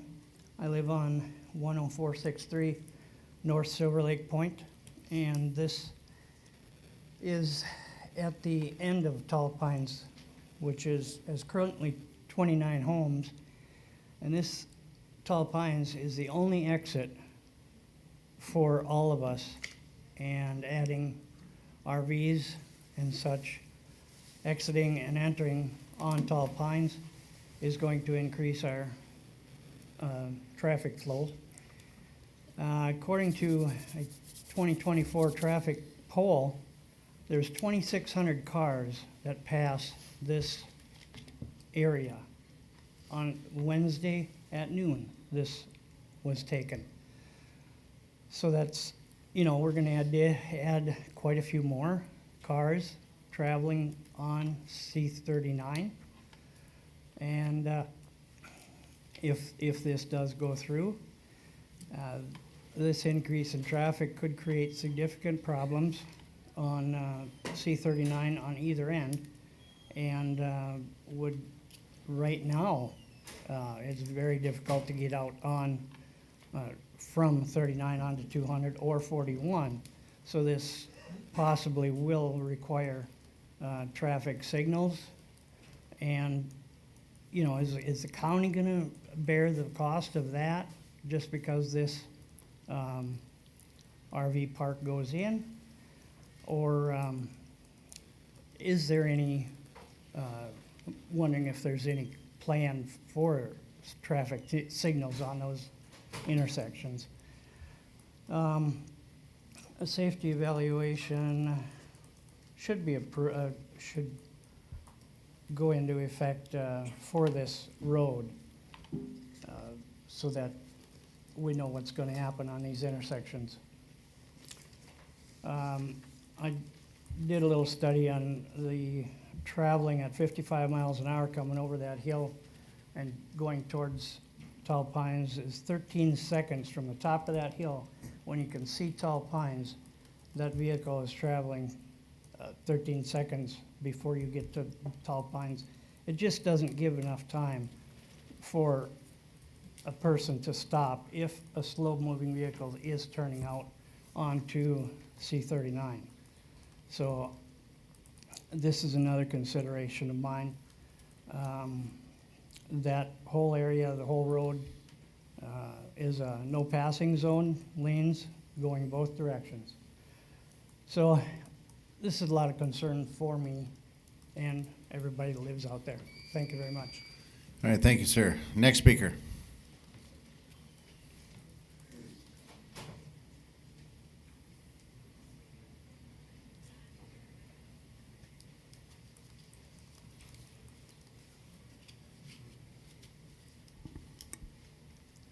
My name is Scott Bricker, and I live at 10599 North Silver Lake Point, Dunellen. Excuse me. I had a lot I wanted to say, but everyone has eloquently covered virtually all the points I wanted to make. So the only thing I'm left with saying is one point that the developer brought up is the restrictive rules that they have in order to sell the RV park to us, with 2 folks being allowed to stay and 1 pet. I'm wondering what's going to happen if and when the Smiths move on. How are these covenants going to continue to be enforced, along with the tiki bar, restaurant, everything else that they say?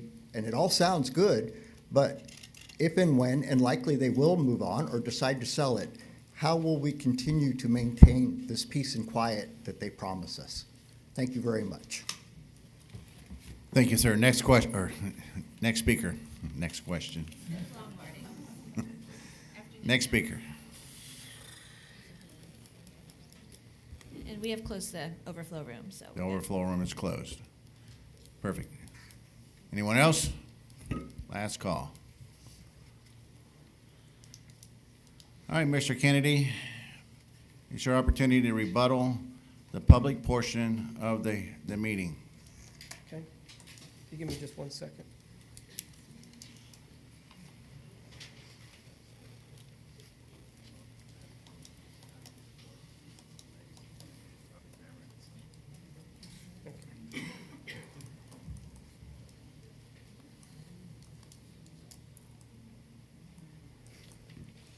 Okay. Couple of technical matters I just want to make sure are clear. floor area ratio has not changed on this property. I've explained how that worked. The initial assessment was a very rough evaluation just to prove a point, and it was so well below the required, I didn't worry too much about the exact square footage. When we were told that mattered, we went back and did a specific takeoff from the plans. So it wasn't made up after the fact. The golf cart safety concern raised by staff, you know, I've lived and actually managed, been a city manager in 2 golf cart communities, as city attorney. Mr. Kennedy, Yeah. I just want you to rebuttal the public portion. This is not an opportunity for you to rebuttal. Well, this was the brought up by staff. the public as well. And the safety of the carts, the roadway widths are 13 feet wide, which is wider than is required. And the speed limit is 5 miles per hour. In a golf cart community, that exceeds any standards that the DOT, the state requires, or any local government requires. So there's no safety issues for golf carts inside the development. Okay, that's all I want to say about that, sorry. And there was a comment made that we need an environmental professional to look at this property. Well, that's exactly what we did. The individual and the company we use, AES, is a certified environmental professional outfit. They are recognized by the state. Their opinions are recognized by the state. They did a thorough endangered species assessment, even going as far as 10 miles out to note where the red-cockaded woodpeckers are located in this community. So to say that they missed the indigo snakes, I think, is just a supposition and not accurate. The 49.6 acres, I agree, it's right on the cusp, but it is survey verified. It wasn't made up conveniently. We actually came to staff originally looking at, as I said before, the whole property, including the Citrus Springs house lots, and trying to incorporate them into the plan. They said that's not going to happen. So we were kind of forced back into the property we're dealing with, and the survey confirms 49.6. So I don't want anybody to think we were avoiding or afraid of a state evaluation of our plan. We're not. And they're going to get it anyway, because most of what we do is going to require permits from each of the agencies that review it in that process anyway. And that's most of the time the comments you get. When you come for permitting, you're going to have to do this. That's almost always what they do. I just want to correct one clarification too. I didn't indicate compatibility should be subjective. I indicated it should be objective and based off your policies and your comprehensive plan. And there's case law in dealing with one of your recent rezonings that confirm that fact. I also want to clarify the traffic impacts. The traffic impacts, and this is ITE manual, this is what we have to go by for residential impacts, all the types of uses. That's how you do your initial impact assessment. A study can be done later, specific to the site, but the traffic impacts from RVs are 30% of the traffic impacts from the residential, meaning the traffic impacts for residential are 3 times higher per residential site than an RV site. When you look at the 114 home sites to the east of us, their traffic impacts are equal to what this RV park would do. And similarly with the wastewater and water, the impacts are roughly half to a third of the impacts from single-family residential on a per-site basis. And so while 230 sounds like a lot, the impacts per site are much lower than a single family. So to equate each lot as a single family residence, and that represents 230 families, it's just not accurate for assessing impacts. And finally, another impact issue, the police and fire issue has been raised.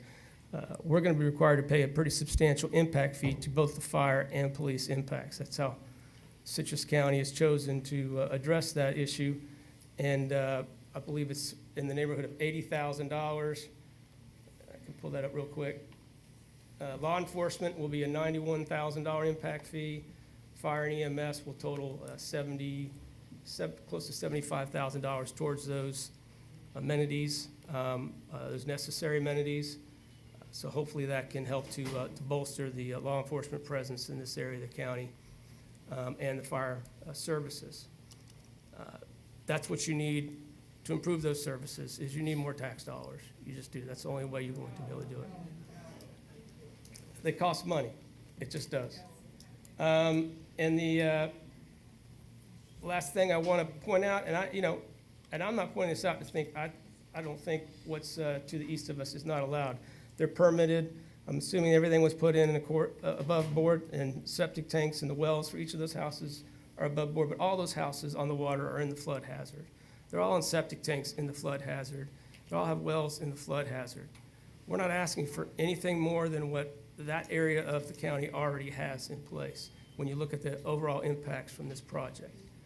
Granted, it is not a residential project, and that may be a legitimate area of debate, but as far as the impacts to the water, the environment, the roads, we're not asking for any more than what most of the people who live to the east of us they're already causing those same impacts. So we're not asking for any more than what they have in that same area.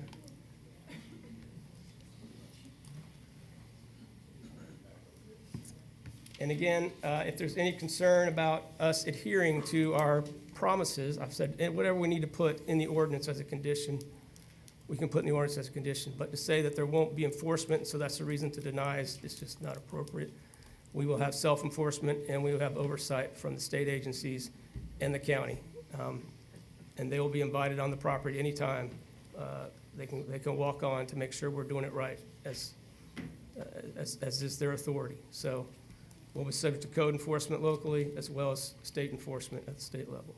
So, you can always say, well, they're going to break the rules, something's going to fail. You can say that about any project that ever comes before you. Enforcement and compliance are just part of making it all work for everybody. I don't know if there's anything else you guys want to add. Well, I think some folks tried to. Mr. Smith just wants to make it clear this is it is a personal thing to him. And we try to emphasize that. It's a legacy property, as he puts it. He is moving to Citrus County. He's not moving on the property, but you're not supposed to have a single-family residence in your RV park full-time anyway. But just because he doesn't live in the RV park doesn't mean he's not going to make sure it's a quality product. And I don't think that's a fair judgment either. So that's all we have. All right, thank you. At this time, I'm going to close the public portion of the hearing down. I'm going to bring the discussion back to the board. Who would like to start?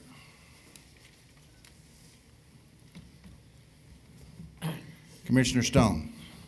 Mr. Chairman, I think as numerous people have said that have noted that the Withlacoochee River is one of the outstanding Florida waterways. I would add that the Withlacoochee River is one of the things that makes the Nature Coast the Nature Coast. It is really unique to our part of Florida. It's 100+ miles of river, and it makes us what we are. I also think that if you're a property owner or a resident, and you purchase a piece of property and it is rated as, or zoned as, or classified as coastal lakes, and everything around it is also that, I think you have a right to expect that that is going to stay that way. Okay, I think you have a right to assume that that there will not be a small community of over 200 residences, calling a trailer a residence, that's a reasonable expectation when you procure your property. So I think this project goes outside the bounds of that expectation, and the classification of the river and its importance to this community. So I will not be supporting this application. Please, hold all applause, anything, so we can continue on. Commissioner Facemeyer. Mr. Chairman, I concur with my colleague, who articulated my feelings probably a little better than I could. I think the issue here is compatibility. This project may fit well somewhere else. I don't think it fits well in this location. And I'm not sure that adults only really elicits peace and quiet. I was a younger adult one time, and I was the first one to bring the cooler of beer. So I envision that as a potential issue in a scenario like this. I'm not sure environmentally this is the right place, the right project for Citrus County, so I too will be voting no. Thank you, Commissioner Facemeyer. Commissioner Collins. Mr. Chair, thank you. The subject property is outside of the county's planned service area, and so the infrastructure is not in place. Although the applicant has designed the well and sewer design that's in keeping with what the state would approve for regional central water and sewer service, that alone is not a pass for rezoning. It also has to meet the tests for compatibility and consistency with the rest of the comprehensive plan. I believe the comprehensive plan has it right for this area. This is an RV park. It is a commercial use, and the proposed use and intensity is out of character and not in keeping with the surrounding area. And so for those reasons, I am not supporting this request, or these requests. Thank you, Commissioner Collins. Commissioner Bramlett. Yeah, so I took a lot of notes. We've been here for almost 4 hours. A couple of the things that were talked about. The wording of the Land Development Code and the Comprehensive Plan, it's none of the wording in there says shall be allowed. A lot of it's a may. There's you need to be real specific with the wording. May and shall are two different words. They have a lot of different meanings. Like everyone else has talked about, the outstanding Florida waterway. I'm a lifelong resident of Citrus County, and this particular area is just one of the most sensitive, and I wrote down the word, I just feel like it's kind of like a sacred area. You go up in that area, it's just very foresty. The Withlacoochee River, one of the most historic rivers that we have around, it's very primitive. I would also say that, and commend Mr. Smith, we see a lot of different plans come in front of us at a lot of different stages of planning, and this has probably been one of the most well thought out plans. I don't think that he was holding back with his truths of how he felt about the property. And I also don't blame him for wanting to share this particular area with other people. It's just human nature. You see something as beautiful and as outstanding and serene as property like this, and you want to share it with other people. I don't blame him for that. I just think that this particular area is far too sensitive for me to agree to upzone it for anything more than what it's already zoned for. And I would like to also add that whether there were central water or sewer here or not would have zero bearing on my decision. I think that this property should stay 2 to 4 houses, and that's the way it should be forever. Thank you, Commissioner Bramlett. Commissioner Bozeman. This is a tough one, but I do think that you put together a very nice plan, very nice proposal. I think the product that you're looking to build is a quality product. I just think it's in the wrong spot, guys. I hate to say it, but this is a pristine piece of property. I've been on that river many times. And some of the concerns that really bring me to that is, compatibility and the intensity of what you're intending to do. The roads are woefully inadequate in their current condition, woefully. Water consumption a concern, the wastewater, that's one of my big ones. I've seen the degradation of the Homosassa River since the mid-60s. It ain't what it was. And this is a very important body of water. It originates in the Green Swamp. Somebody mentioned that earlier. Well, it starts, the headwaters for the Withlacoochee is the Green Swamp. So there is a significant area of impact. Now it flows north, of course, from the Green Swamp, but impacts for potential flooding start there and work their way north. The people that live in Arrowhead and other areas in that general vicinity, they know what I'm talking about. It don't happen overnight. It takes a while. Last year, I watched my neighborhood flood during Hurricane Helene. My house didn't flood because we were built at 13 and a half feet above whatever the water level is. I was able to go down there the day after the flood in a large jacked up truck and watched all of the lift stations as part of a central county-owned wastewater treatment system, totally overwhelmed, inundated, raw sewage in the waterway. And I'm concerned that that could happen here. Guys, I mean, it's a beautiful project. It ain't the right spot. I'm sorry, I can't support it. Thank you, Commissioner Bozeman. Commissioner Murphy. I concur with the other commissioners. I think it was a well-thought-out plan. I was an RVer, and I would be happy to go to that place, except for it's not in the right location. I agree completely. Mr. Chair, for the purpose of a motion. Commissioner Bramlett, for the purpose of a motion. The Planning and Development Commission finds application number CPA-AA-2024-00017 inconsistent with the Citrus County Comprehensive Plan and Citrus County Land Development Code, and that this board recommends denial of the application to the Board of County Commissioners based upon the evidence and testimony presented and the staff report and conclusions regarding this petition. We have a first by Commissioner Bramlett. Second. Second by Commissioner Bozeman. Any further discussion? I'd just like to, just one thing I would just like to add. I agree with the other commissioners. The public mentioned flooding 26 times, traffic 23 times, and environment 19 times out of 25 people. So I think the impact is there, and I wouldn't have voted, agreed with it either. So any other discussions? All in favor, say aye. Aye. Any opposed? Motion carries. Denial, 7-0.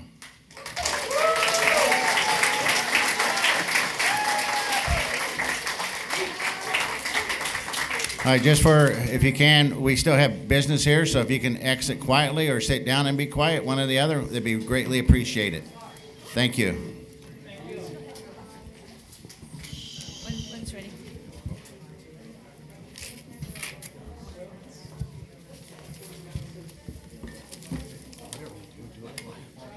Ready for staff when you're ready. Whenever you're ready. Go ahead, sir. Mr. Chair, just want to add one item. There's an item on the next Board of County Commissioners agenda for an update of our comprehensive plan. I know that's been talked about many times over the years. So there's a proposal to have a consultant do that for us. We'll see where it goes.